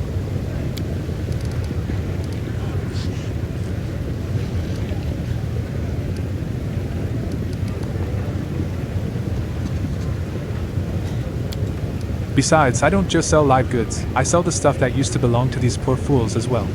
You'll find some extremely valuable and interesting items among the loot taken during slave raids. I can offer you a shipment of Golarian slaves. They certainly aren't in the best shape. Golarians are notorious for their fragility, but torturing them sure is fun. As Raggy grins, you spot at least 2 rows of needle-sharp teeth in his mouth. The Golarian slaves are clad in torn rags, their bodies emaciated. Many have wounds and cuts. Their blank indifference to everything happening around them suggests these unfortunates lost any hope of escape long ago.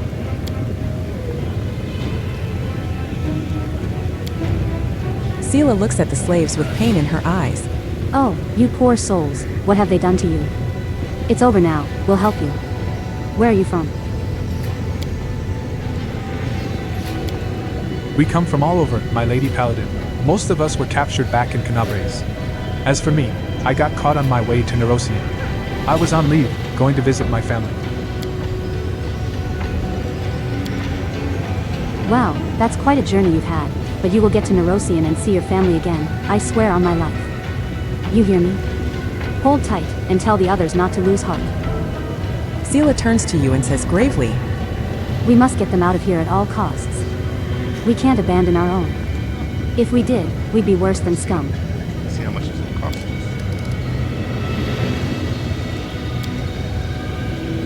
Seizing the moment and deftly spitting at the mephit in the cage, Raggy nods at him. If you wish, you can also purchase this little blighter. He won't be of much use, but you can entertain yourself for some time torturing him. He is sharp-tongued and quite resilient. I guarantee you'll spend several interesting and pleasant evenings killing this little freak. Chuckling, Raggy watches as the mephit wipes the spit from his face and mutters curses under his breath. The mephit's voice is angry but tinged with respect. I'll buy glorious.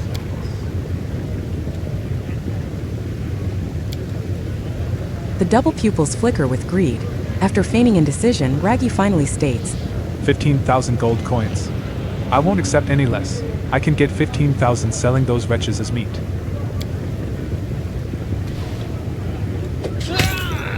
Accept. Raggy looks at one of the slaves, who can barely stand. With a subtle motion, he throws a spell that slits the unfortunate's throat as if he'd used a serrated knife. Raggy spits in disgust at the body on the ground.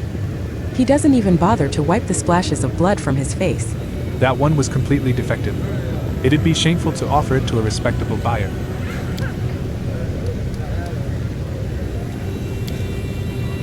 The heavy silence of the hand of the inheritor is almost palpable. It fills the air like the calm before the storm. Then the angel's voice explodes in your head, roaring and furious like a battle horn. He killed him like an animal. Oh heaven, I knew I was descending into the depths of evil. But there must be a limit. There must be a limit to it all.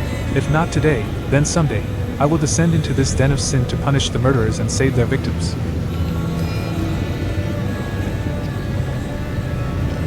I don't want to get everybody off this office, man. So we'll pay 15 gold.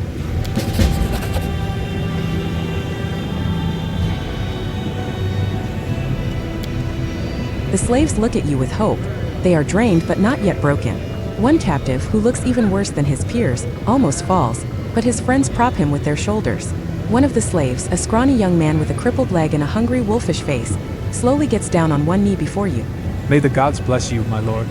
They've sent you to help us. We'll pray for you as long as we live. Take refuge at Iamadi bless you. Thank you for standing up for us. We'll never forget your kindness. The ragged slaves huddle in a tight group and hurry toward the exit. They are frightened and tired, but you can see a glimmer of hope and defiance in their eyes.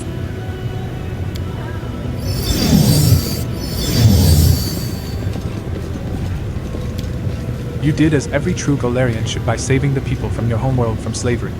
Thanks to people like you, my heart holds no doubts that we will emerge victorious from this struggle. Okay, let's see if I can do this. And show me the floor station.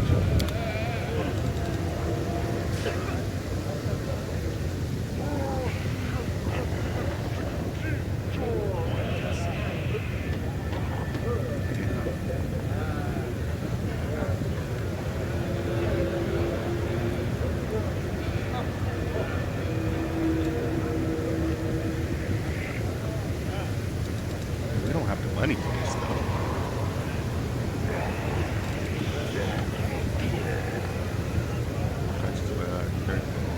That's all raging. Stop.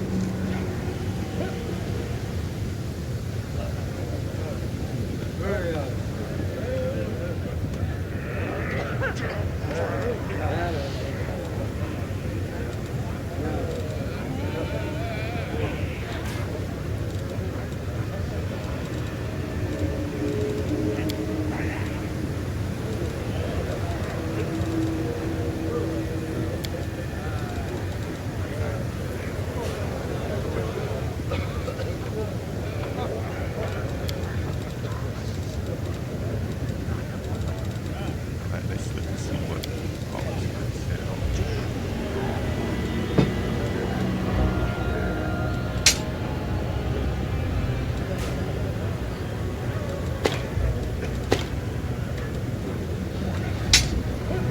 Green.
Got here +1.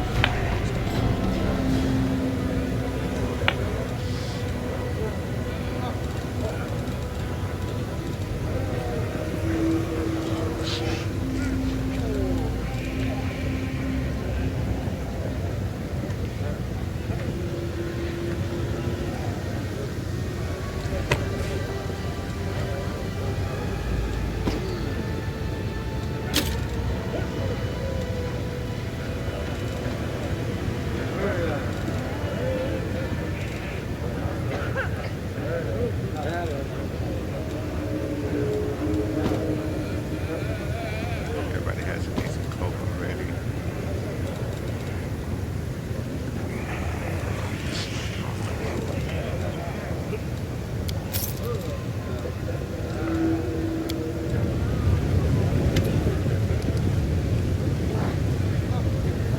Sell me that.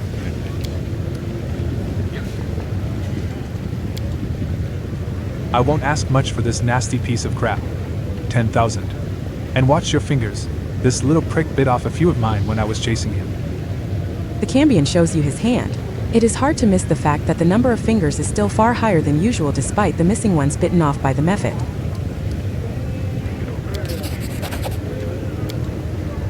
With a gesture, Raggy opens the cage by magic. You notice his fingers have far more knuckles than is typical, which makes his hands look like large, spotted spiders. The mephit climbs out of the cage, then gazes at you with its mean, round eyes. So you just bought me, eh? Meaning I'm your slave now? That's funny. Why don't you just go? You miss the colorful ending of the phrase because in trying to avoid your retribution, the mephit spreads its wings and soars upward, becoming nothing but a dark speck in the sky within moments.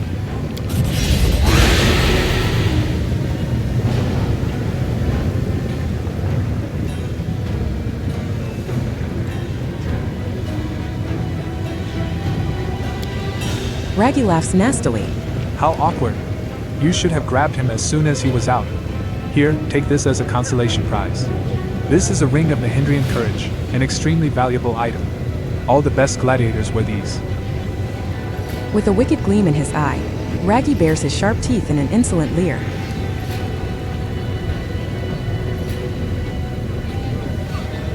Let's get out. Hey, relax, it was just a joke. I was just testing you a little. Here, have your gold back. Everything fine now? Friends? The demon hastily hands back your gold. His tense grin tells you that the two of you are most certainly not friends.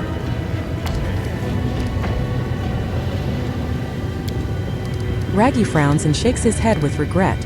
I'm afraid I have nothing more to offer now. All that's left is trash unworthy of your attention. Perhaps I should just slit their throats, but that would be a waste of money. Maybe I can find someone to pawn them off on. Raggy bids you farewell with a sneaky smile. Please come again. I have interesting samples of live flesh here, from time to time. And my prices aren't too Mahindrian.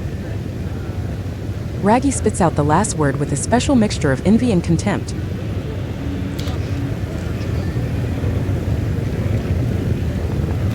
Take a look at this ring.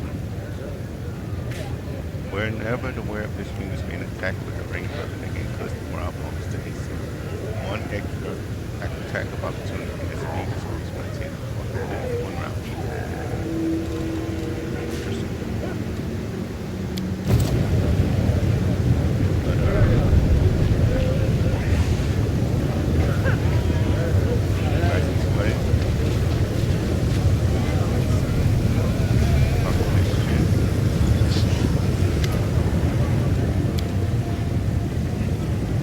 A grotesquely fat demon speaks to a demoness standing in front of him, his voice irritated yet slightly sycophantic.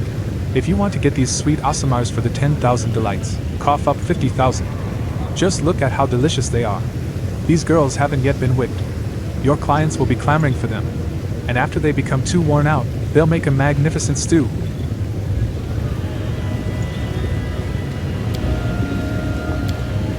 I'll give you 30 if you stop talking rubbish, Dion.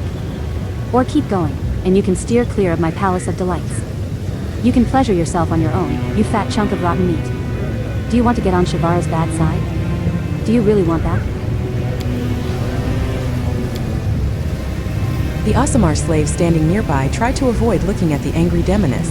Even in their miserable position, they retain the mark of inner purity and nobility inherent to their kind. Puffing himself up, the fat demon answers abruptly and angrily. 50,000. For these delightful, innocent creatures your shabby and worn-out demonesses can't hope to compete with. That is my final offer. Stay away from the 10,000 delights. You can have your own little morsels pleasure you from now on, you greedy, horny piece of shit. Okay. The disgustingly fleshy demon greets you with a wave, his arm encased in roll after roll of fat. Allow me to present my living wares. The finest household slaves to serve you and entertain your body and spirit. And they can satiate even the most exquisite cravings. The demon accompanies his last claim with voluptuous lip smacking, looking pleased. What are you arguing about with that demon? She wanted to buy my beautiful Asamar concubines for her palace of pleasures, the 10,000 delights. Unfortunately, her common sense and good taste couldn't compete with her greed. She offered me a paltry price, next to nothing, instead of gratefully paying the full sum for these slaves. Offering 30,000 for a group of innocent, pure Asamars shipped here with the utmost care? No one has laid a single finger on them. No one has taken a single bite out of them. It's simply outrageous. Who are you? I am Diunk, the slave trainer. When I was younger and much slimmer, I was a dashing raider. I spent my days abducting concubines from other planes for the harems of the most powerful lords of the abyss. My experience, however, has shown me that raising and training pleasure slaves from an early age is a much more profitable and much less risky business. That's why I now own the largest and most respectable slave farm, where I breed representatives of various races from different planes. Though, I haven't entirely given up the raiding. His deceptively slow movements and soft folds of flesh fail to hide the powerful muscles beneath. This demon could likely lift a wagon with 2 horses by himself. Show me what you have to say. Just feast your eyes on them. The most exquisite pleasure slaves, raised in comfort and luxury at your service. They are well trained, neat, docile, and stand ready to become ideal servants for your manor. All of them are young and healthy, in a perfect state of ripeness. The demon bursts into sickening cackling, and then whispers to you confidentially. Of course, we have made sure that their tender flesh meets the expectations of even the most demanding gourmet. They have no inkling of what awaits them, so you need not worry about fears spoiling the meat, making it tough and bitter. Beautiful, athletic, and well-groomed young men and women of different races smile sweetly at you. Their cheerful looks aren't marred by the slightest hint of intelligence. These slaves remind you of happy and well-fed sheep grazing in the pasture. The slaver's eyes widen and he starts to speak, nearly hyperventilating. Just recently, one of my slave hunting crews returned, bringing me a most beautiful gift. A group of young, fresh, pure Asamar girls, full of mouth-watering innocence. All of them are beauties in their prime, caught with the utmost care, unwounded. Shamira will take an interest in them, I wager. Because of her origin, she loves having her fun with Asamars. There are countless ways one can use such a valuable acquisition. Though, if you ask me, the smartest way is to treat yourself to a medium-rare fillet with rich, meaty gravy.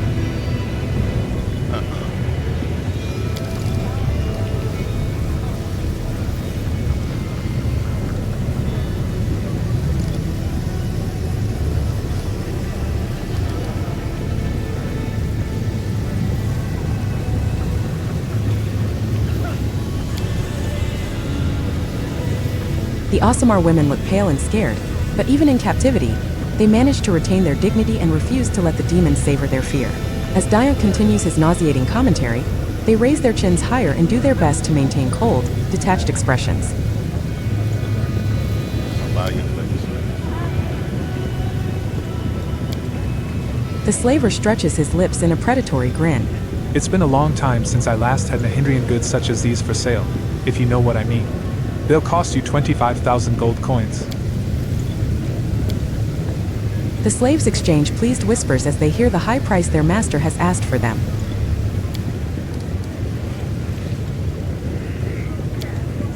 These poor mortals do not even realize they are no better than cattle. When the time comes for them to be led to the slaughter, their minds will not grasp that their kind master has reared them for torment and death. Anyone who makes a deal with a demon looks exactly like them in the end. A naive fool mocked by all because they do not know the knife awaits. Why do you call him man? Smacking his lips, the demon answers in a saccharine voice. When we say Nahindrian, we mean of the finest quality. That's all. Everyone in the city keeps talking about some Nahindrian crystals that grant immense power, but no one can say what they really are. The only thing we know is that they exist and their owners suddenly become unbelievably powerful. But as long as no one knows what they really are, you can call anything Nahindrian, you see? Okay, we have it. Excellent. I strongly recommend keeping the slaves on a diet of local ocean mollusks. This will help them stay athletic and fit. It also gives their meat a pleasantly spicy and musky taste. The demon adds the last phrase in a whisper, shooting you a nasty grin. These poor souls, raised by demons like cattle for the slaughter. You have broken their golden chains. At first, they will hate the harsh world you have delivered them into, but only because they are so naive. I, however, celebrate your compassion.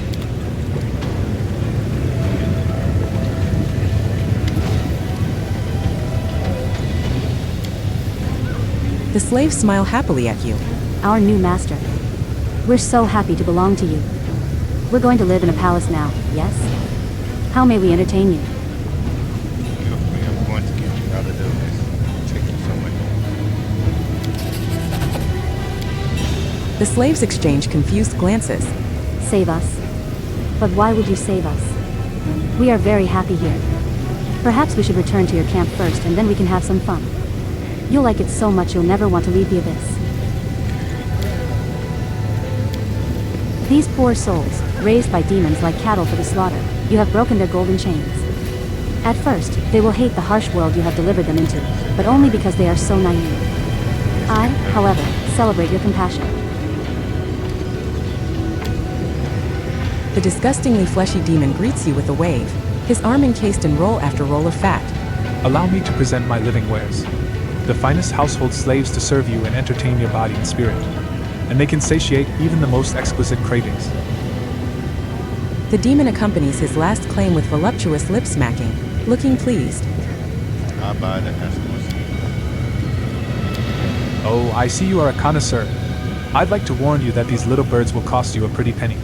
Their price scared off the madam of the 10,000 delights. But for Shamira, to whom I intended to sell these fresh Asamar beauties, 50,000 is spare change. I am willing to sell them to you for the same price.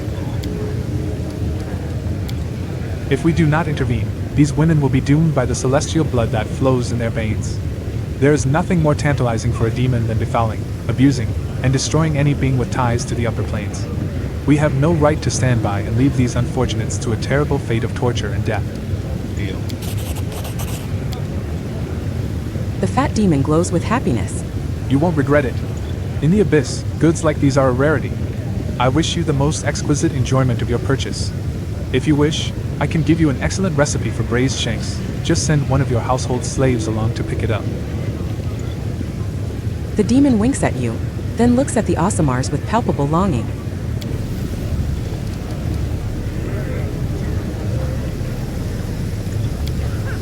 The slaves stare at you with a mixture of hope and fear in their eyes. Their faces drain of color as they wait for you to seal their fate. Not far from here in Asamar's place. Go find it. Provide you with shelter. The Asamar women look at you, their expressions piercing. You see a mixture of gratitude and awe in their eyes. Thank you, stranger. We did not expect any help in this terrible place. We will not forget it.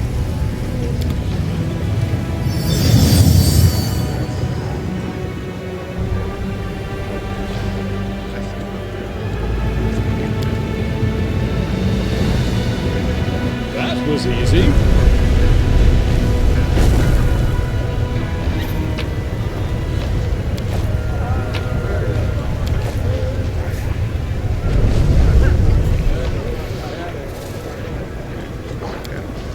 This is my kind of work.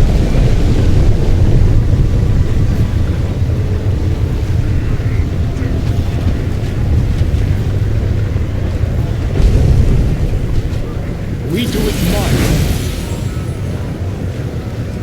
Might end up buying these guys. I just don't know.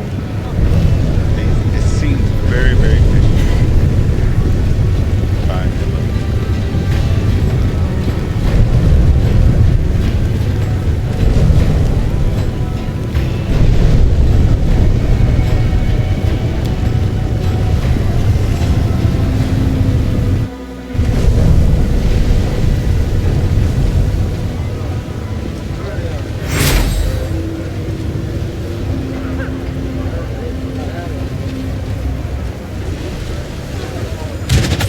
Follow if you dare.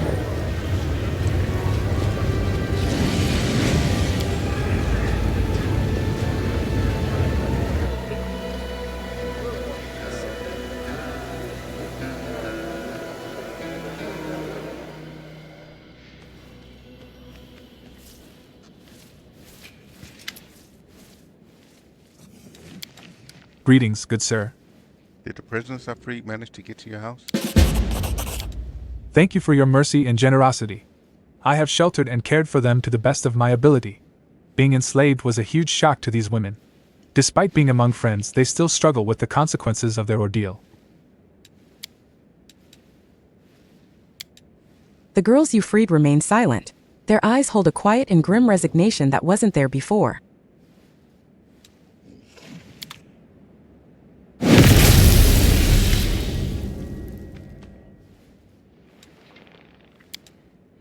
The demons examine you, their gazes both avaricious and imperious. Their leader, a misshapen demon whose facial features exhibit not even a passing acquaintance with symmetry, issues a commanding bark. Shut up, everyone, and get on the ground. On your stomachs. Turn out your pockets. Perhaps we will settle for taking your gold and spare your lives. But you, my sweet morsel, will be leaving with us. In pieces. The demon grins malevolently at Latverk.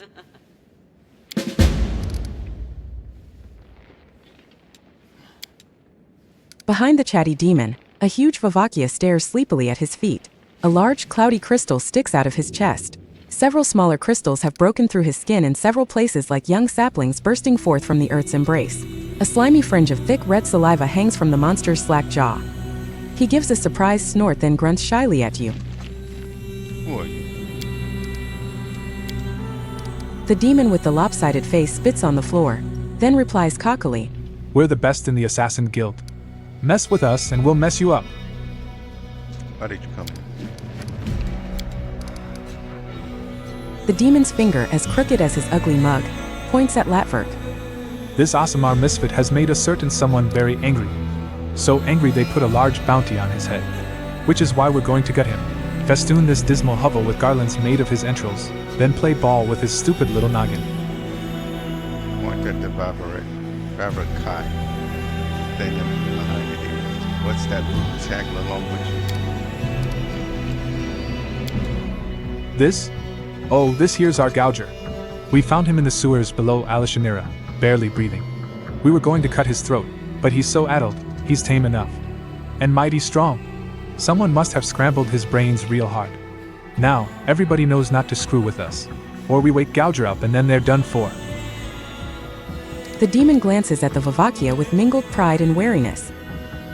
You're not assassins. You're just common rebels. Oh, we failed. Roll the 2 again.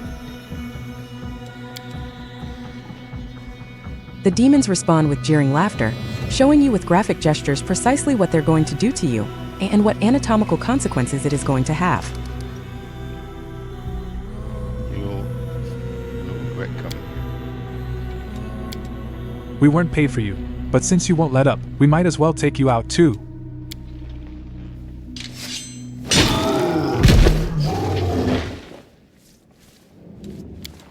Get him, Gouger. The demon takes a wild swing at the Vavakia's side, slashing it wide open. Drops of blood fly in a wide arc as the talkative bandit leaps nimbly away from the giant, whose eyes light up with unbridled hatred. The monster gives a deafening howl. I refuse to accept their statement.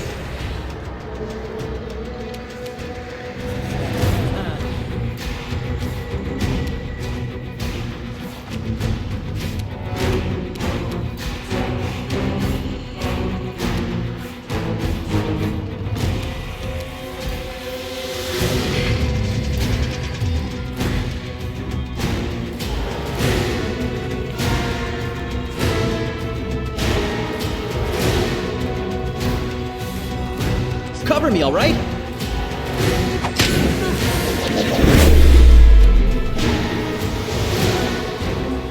Strike!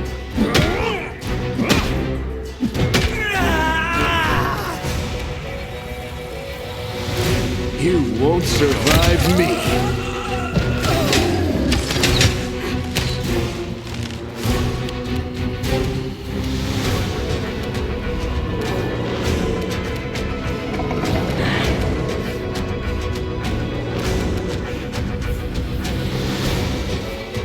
I really want to get this code off, but I don't seem to be in the right position.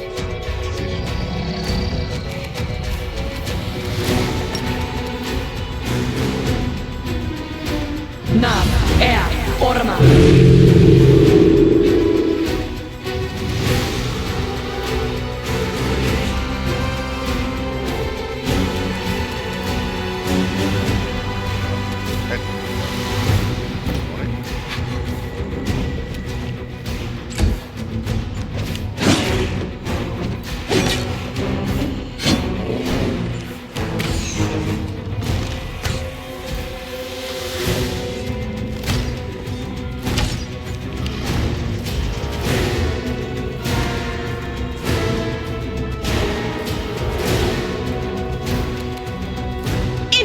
the fray!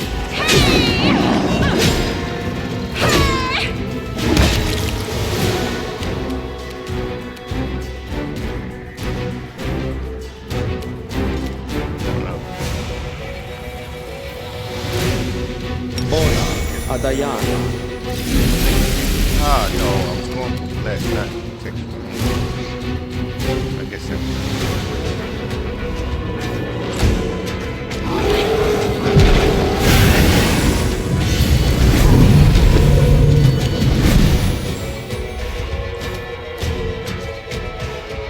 Stab you or zap you? Why not both?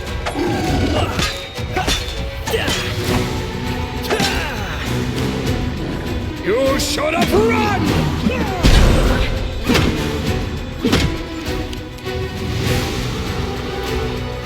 Endure this! Did you see that?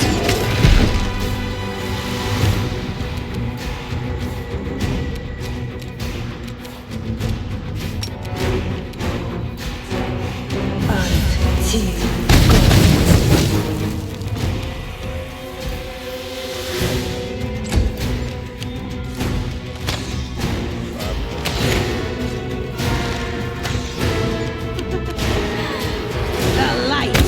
Take you!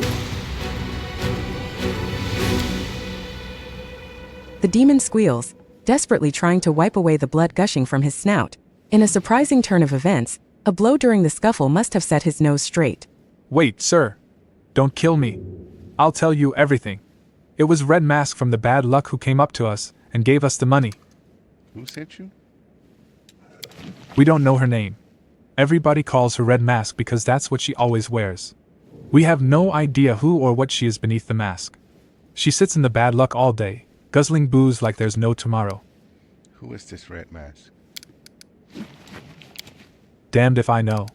Some kind of a woman, definitely not a demon. She's one of yours, an outsider. But she's got an edge to her, and her mask is scary as anything.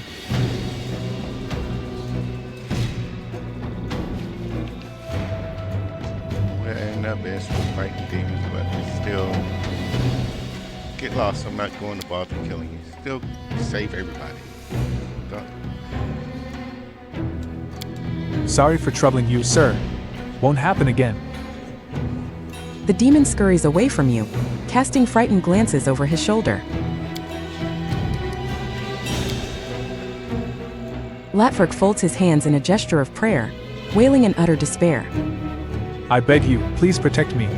Unless she is stopped, Red Mask will get to me, and even worse, to my wards. I do not fear death, but these girls must not be hurt again. I cannot put an end to Red Mask's depravity, but you can. I appeal to your mercy. Find her and stop her once and for all. Who is this red I haven't the slightest idea. No doubt some villain displeased by my attempts to save my kin from slavery. Perhaps a dark soul that revels in crime and the suffering it brings. I have never met this creature before. I'll do it. The Aasimar allows himself a weak smile. You have a generous and courageous heart. I will be praying for your success.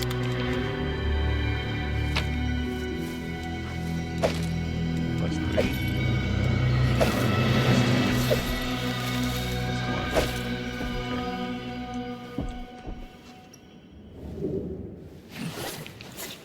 But we're not doing that now. What we're going to do is we're going to go. This is going to be a slight longer trip. Go ahead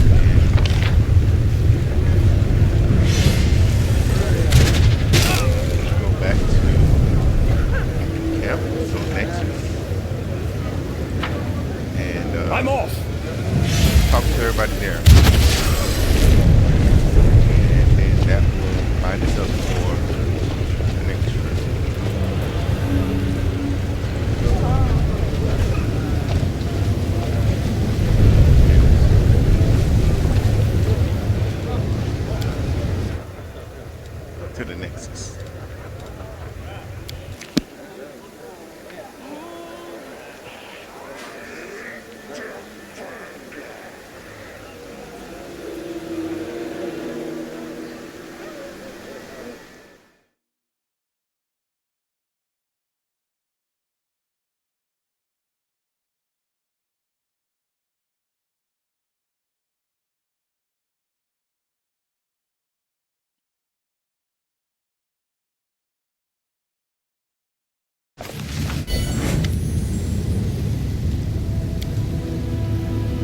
The human half of Lon's face looks decidedly pale.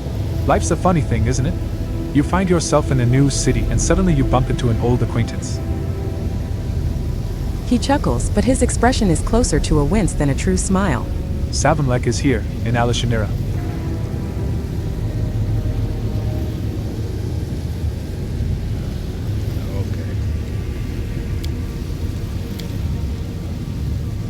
Windwag spits on the floor, grinning strangely. You felt it too, Lon. The bloodthirst, the soft whispers calling you to give in to violence. Finally paying attention, are you? Lon looks puzzled. No. I don't hear any whispers and feel no bloodthirst. Wendu, see a healer. I think you're just insane. Lon and the Huntress glare at each other.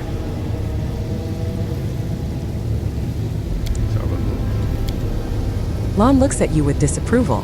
Very funny. I know we're surrounded by demons, and they've all got tricky names. You can't be expected to remember all of them.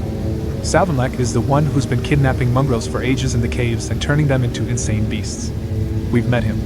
Scrawny-looking guy with a long tail. How do you know he's in the Alishanira? Lon offers a vague shrug without looking you in the eye. I feel it. You know, it's like a scent. You smell something unusual once in your life and remember it forever. That feeling I had in the cave when Savamlek was turning the mongrels into beasts. It's back. Like some cloying, nasty stench that's clogging up my lungs. Like I fell into a latrine and can't swim. Excuse the analogy. Assume Savamlek is here. Where should we look? Now that I don't know. But this thing, it seems to grow weaker and stronger as we move around.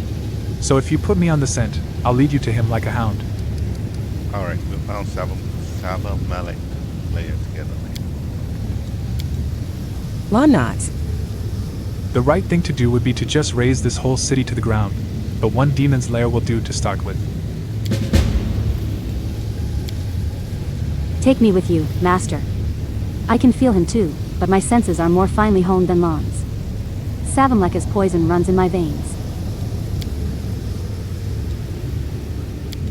I never thought I'd say this, but that might be not such a bad idea. So take me to Archers. Some party some with that? My friend. It has been so long since we last spent time together. Wouldn't you agree? We haven't even gone for a stroll. I have missed your company. Camelia's eyes have an unnatural sheen to them, and her shallow breaths emerge from her throat in a feverish staccato.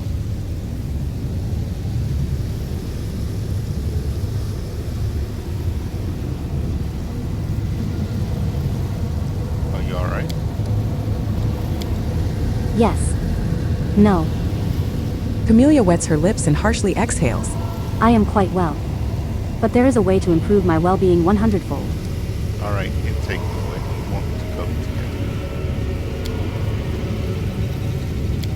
I'm pleased you understand me.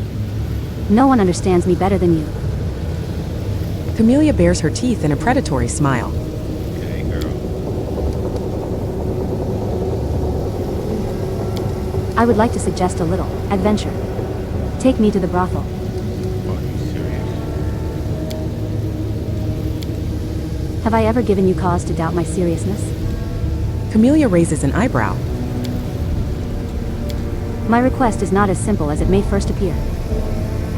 A faraway look appears in her eyes. Mireia is demanding blood. Her whispers are growing ever more insistent, becoming overwhelming. Muddling my thoughts. Stopping me from thinking about anything else. We need to help her, Yunler. And I know how. In the 10,000 Delights, there is a special service.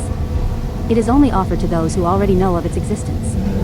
Deep below the brothel, there is a place where there are no limits. Do you understand? Camelia wets her dry lips. What's more, this service entails making a pleasure slave of the person your heart desires above all others. I would like to seize this opportunity.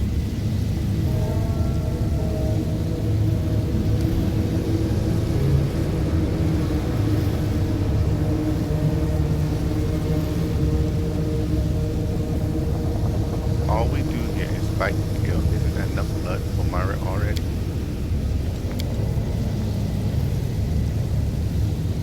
Camellia sighs and begins to explain, like she's explaining a simple truth to a child. To feed Mireia blood, I must perform a particular ritual. Select a victim. Cut him open from neck to navel and wait for the life to leave his body. Then I lower Mireia's amulet into the still warm flesh. And then, I take a piece of that flesh inside myself. You already know how it works.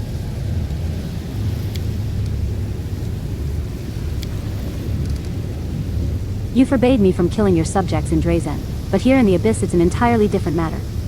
We're not even in your lands any longer. What difference does the death of one unknown pleasure slave make, when the fate of all Golarion might depend on that death?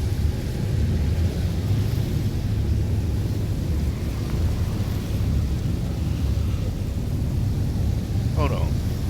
Shouldn't Myra be the one to select the victim? In the brothel, he'll just have to accept whoever we're given. And anyway, why does the spirit from Golarion need the blood of someone in the abyss?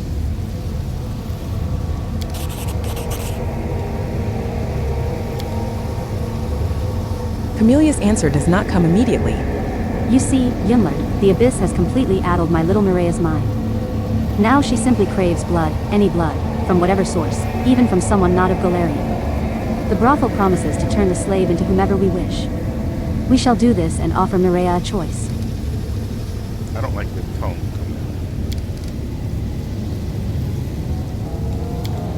Forgive me, my friend. Only it seemed that my request was quite easy to understand, but you, forgive me. Very well informed about the brothel secrets. How did you learn about it? Let's just say I made inquiries. Alright, I'll go with you to 10,000 Camelia's mouth broadens into a happy smile. Oh, my friend, I'm ever so pleased to hear that. I knew I could rely on you. Okay.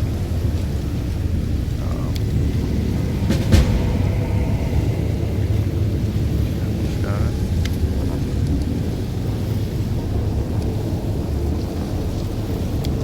I hope your body and mind are in good health, champion.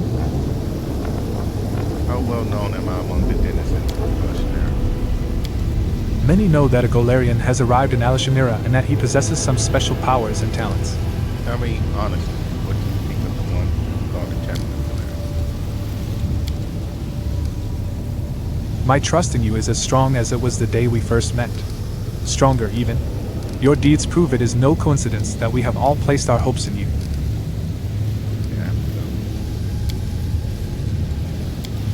You will face great challenges in this cursed place.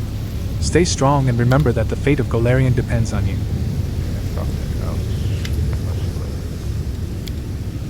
Arushali's shoulders are stooped, staring at the floor. She hands you a scented letter and whispers, "Take a look." Short letters written in ornate gold lettering on the paper.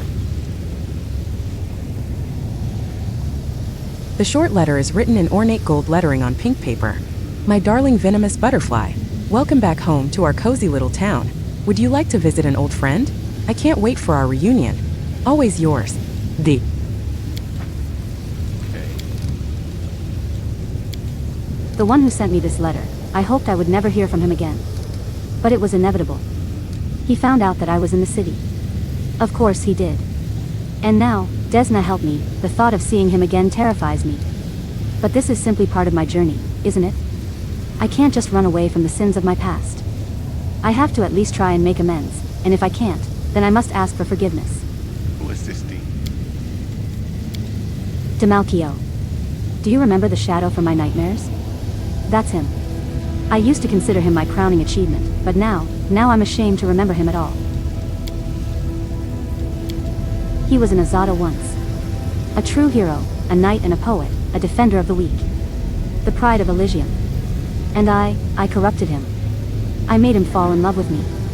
I broke his heart. I made him commit foul crimes I cannot even describe, and when he became indistinguishable from a demon, I left him in the abyss. And now he wants to see me again. I'm frightened. Frightened and ashamed. Venomous butterfly. I've heard those words before. That is what my nightmare calls me. My most horrific disgrace. There was a time when that name suited me perfectly. I've poisoned so many souls. I've ruined so many beautiful creatures, both mortal and not. The succubus shakes her head forlornly. Almost all of them are dead now. But this nightmare of mine is still alive, and that means there may still be hope of saving him. Are you going to accept the invitation? I don't want to. You have no idea how afraid I am. What will I say? How will I look him in the eye after everything I've done to him? But I feel I must do this. I must see him. I must tell him that a fall like his is not a death sentence, that there is a way back.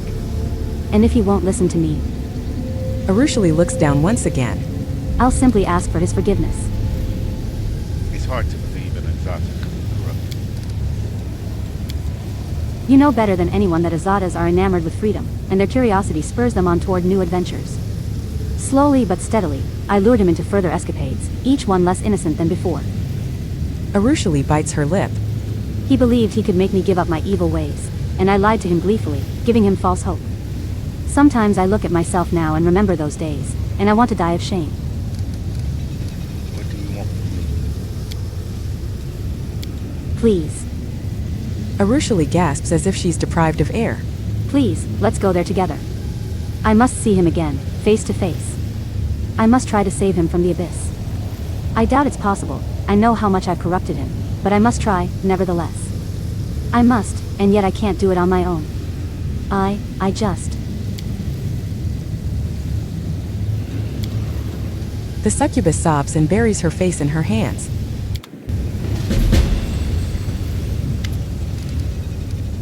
What can you tell me about this Mythic Hero?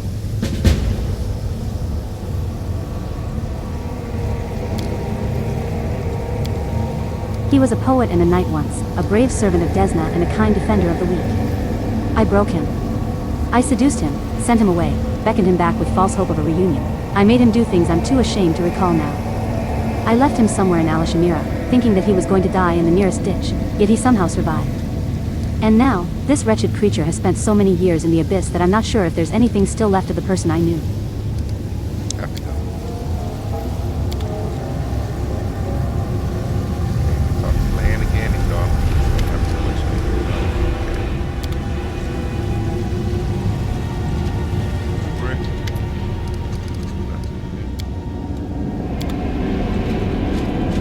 Still don't get that saying soft grass underfoot to you. What is that?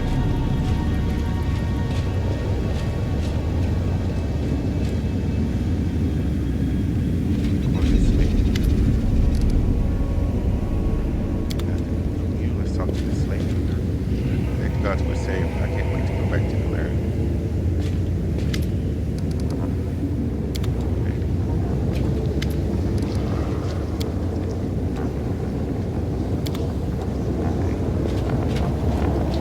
I do what I must. Nobody else around here.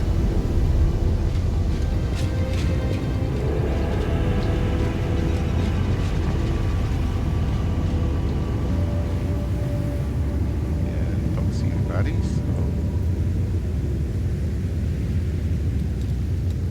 let's go back inside.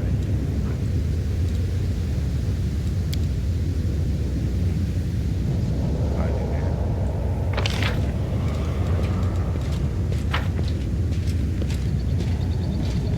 Where's Sunset at? We need to talk to Sunset.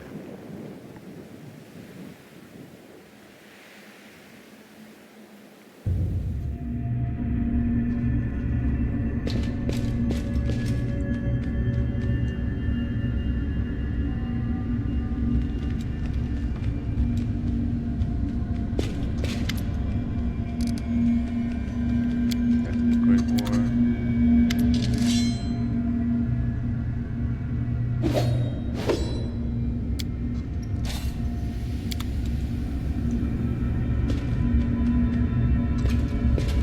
Oh, let's go down first and then come back up and on. We didn't even go down here last time.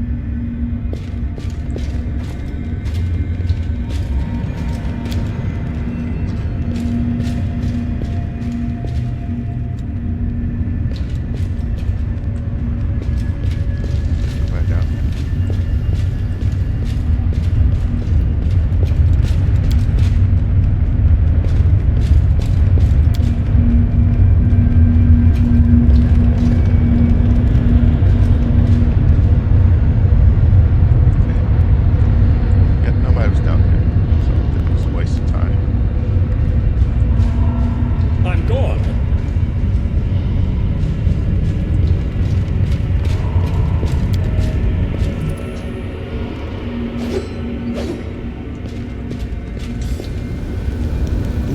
my way.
Yunlerd, finally.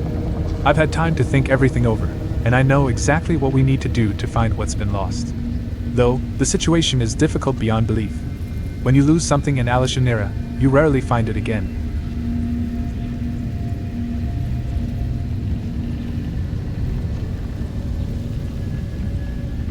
What can we do to save her? First, we need to find her. Under no circumstances should you conduct inquiries within the city, or otherwise draw attention to yourself. The kidnappers will know you by sight. No, I will have to conduct this search myself. Really? Of course, I cannot appear in my true form in Alishanera. It would create Early Sunset chuckles. excessive agitation among the demons. But I am skilled enough at transformation magic to disguise myself as an inhabitant of the abyss. How are you going to search? In the most simple and elegant manner, I will go to the flesh markets disguised as a powerful demon and declare that I want to buy a dragon. Many threads of influence and information converge at the flesh markets. Even if the denizens of that place know nothing about Ava's disappearance, they will stop at nothing to find out where she is, steal her away from her kidnappers, and deliver her to a waiting buyer. We may not even have to lift a finger. What should I do? Stay close at hand in case things go sour. The demons may recognize me, or try to trick me, or even attack me. So be there and be on full alert. Everything seems good. Tell me when you are ready to go to the city, and then I will begin my mission.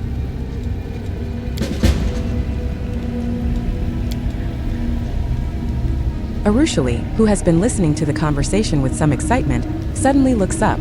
Without shifting her gaze from Early Sunset, she quietly sings the tune of Starwood Gaze. A very sweet song, child. Thank you, Master Early Sunset. Arushali smiles at him.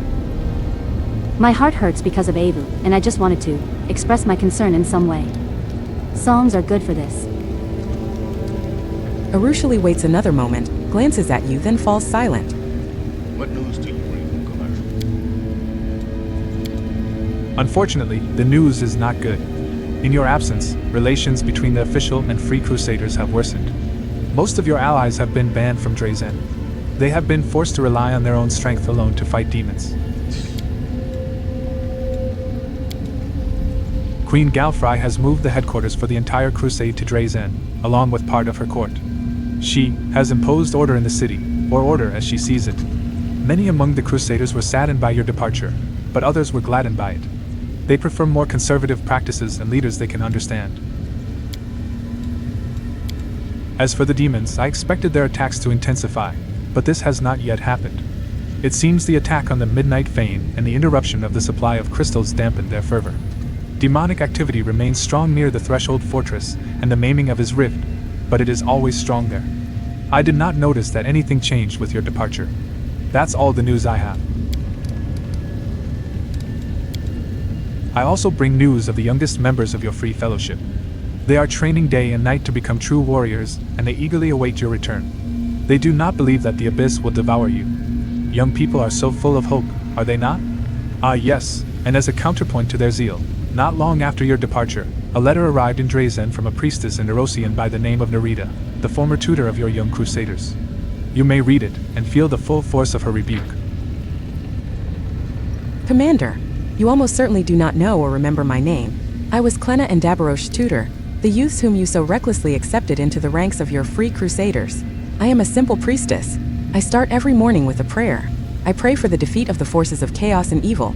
I pray for a new, better world, and I pray for a peaceful future for all the poor orphans who find shelter here in our orphanage. But for many mornings now I find myself struggling to utter the holy words. I tremble, not knowing if tomorrow a messenger will bring news that my dear wards have lost their lives somewhere out there in the world wound. People say you are a great hero, Commander. Our last hope. Each new report of your deeds sends young heads spinning. Each step you take echoes in thousands of hearts. And that echo is dangerous. I implore you, do not forget the responsibility that has been laid upon you. That is all I ask. Priestess Nerita, Tutor, Temple of Abadar Orphanage, Neurosian. You know anything useful about Elishner and its inhabitants?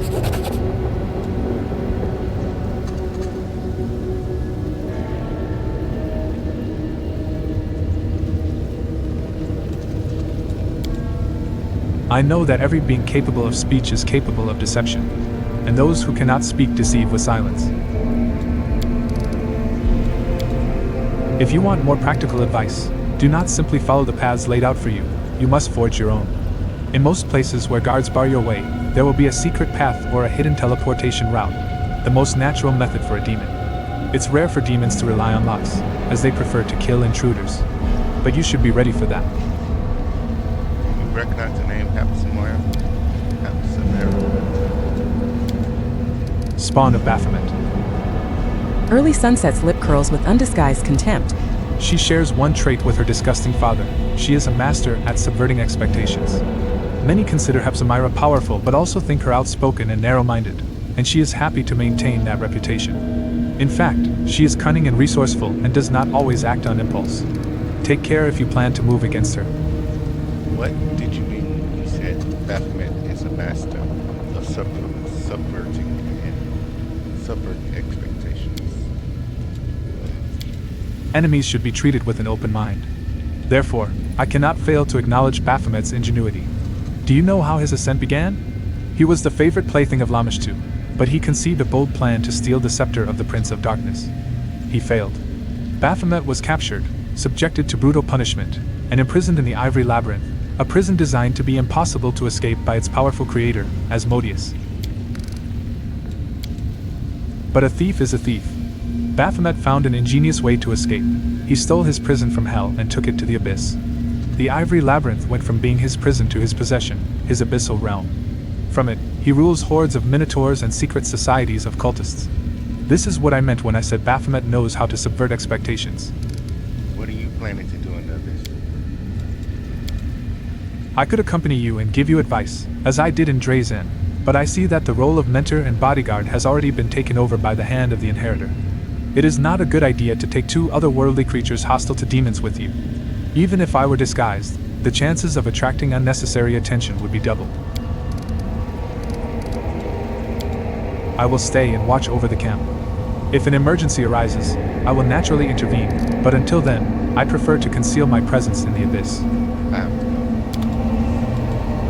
let's take a quick look here. Make sure everybody's. I don't think you gained any new levels since the last time I checked everybody's spell slots, but I just want to double check.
Alright. That's what we're going to do. Quick rest.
Looking at we need to change our party, get as many of these companion quest lines done.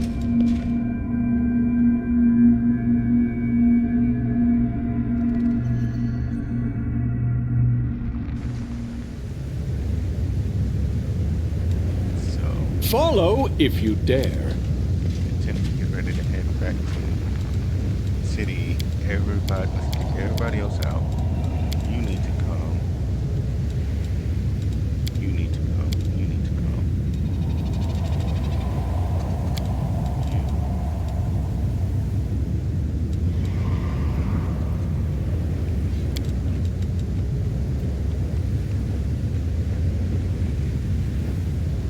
Archer, archer, archer.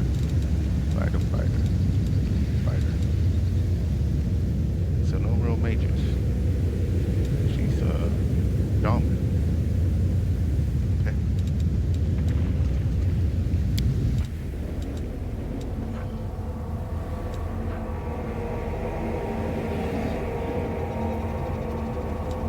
Let's go to battle list and then we'll try to next time we'll try to backtrack to start off Great War's quest line.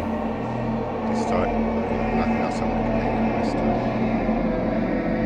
Today we spent a lot of time within the flesh markets. Very interesting. We spent a lot of money in the flesh markets. But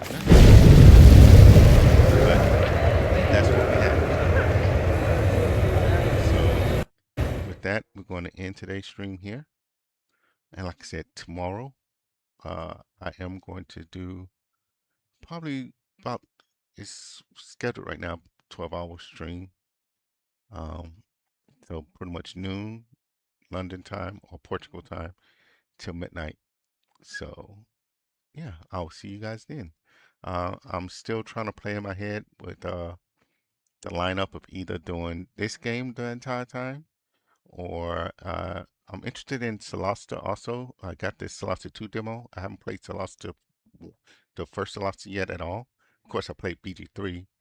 Um, so I might start off with Celeste 2's demo tomorrow and then jump back to this, or just kind of playing it how it goes, playing it how it feels.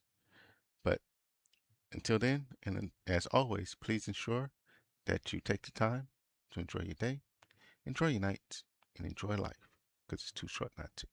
Peace.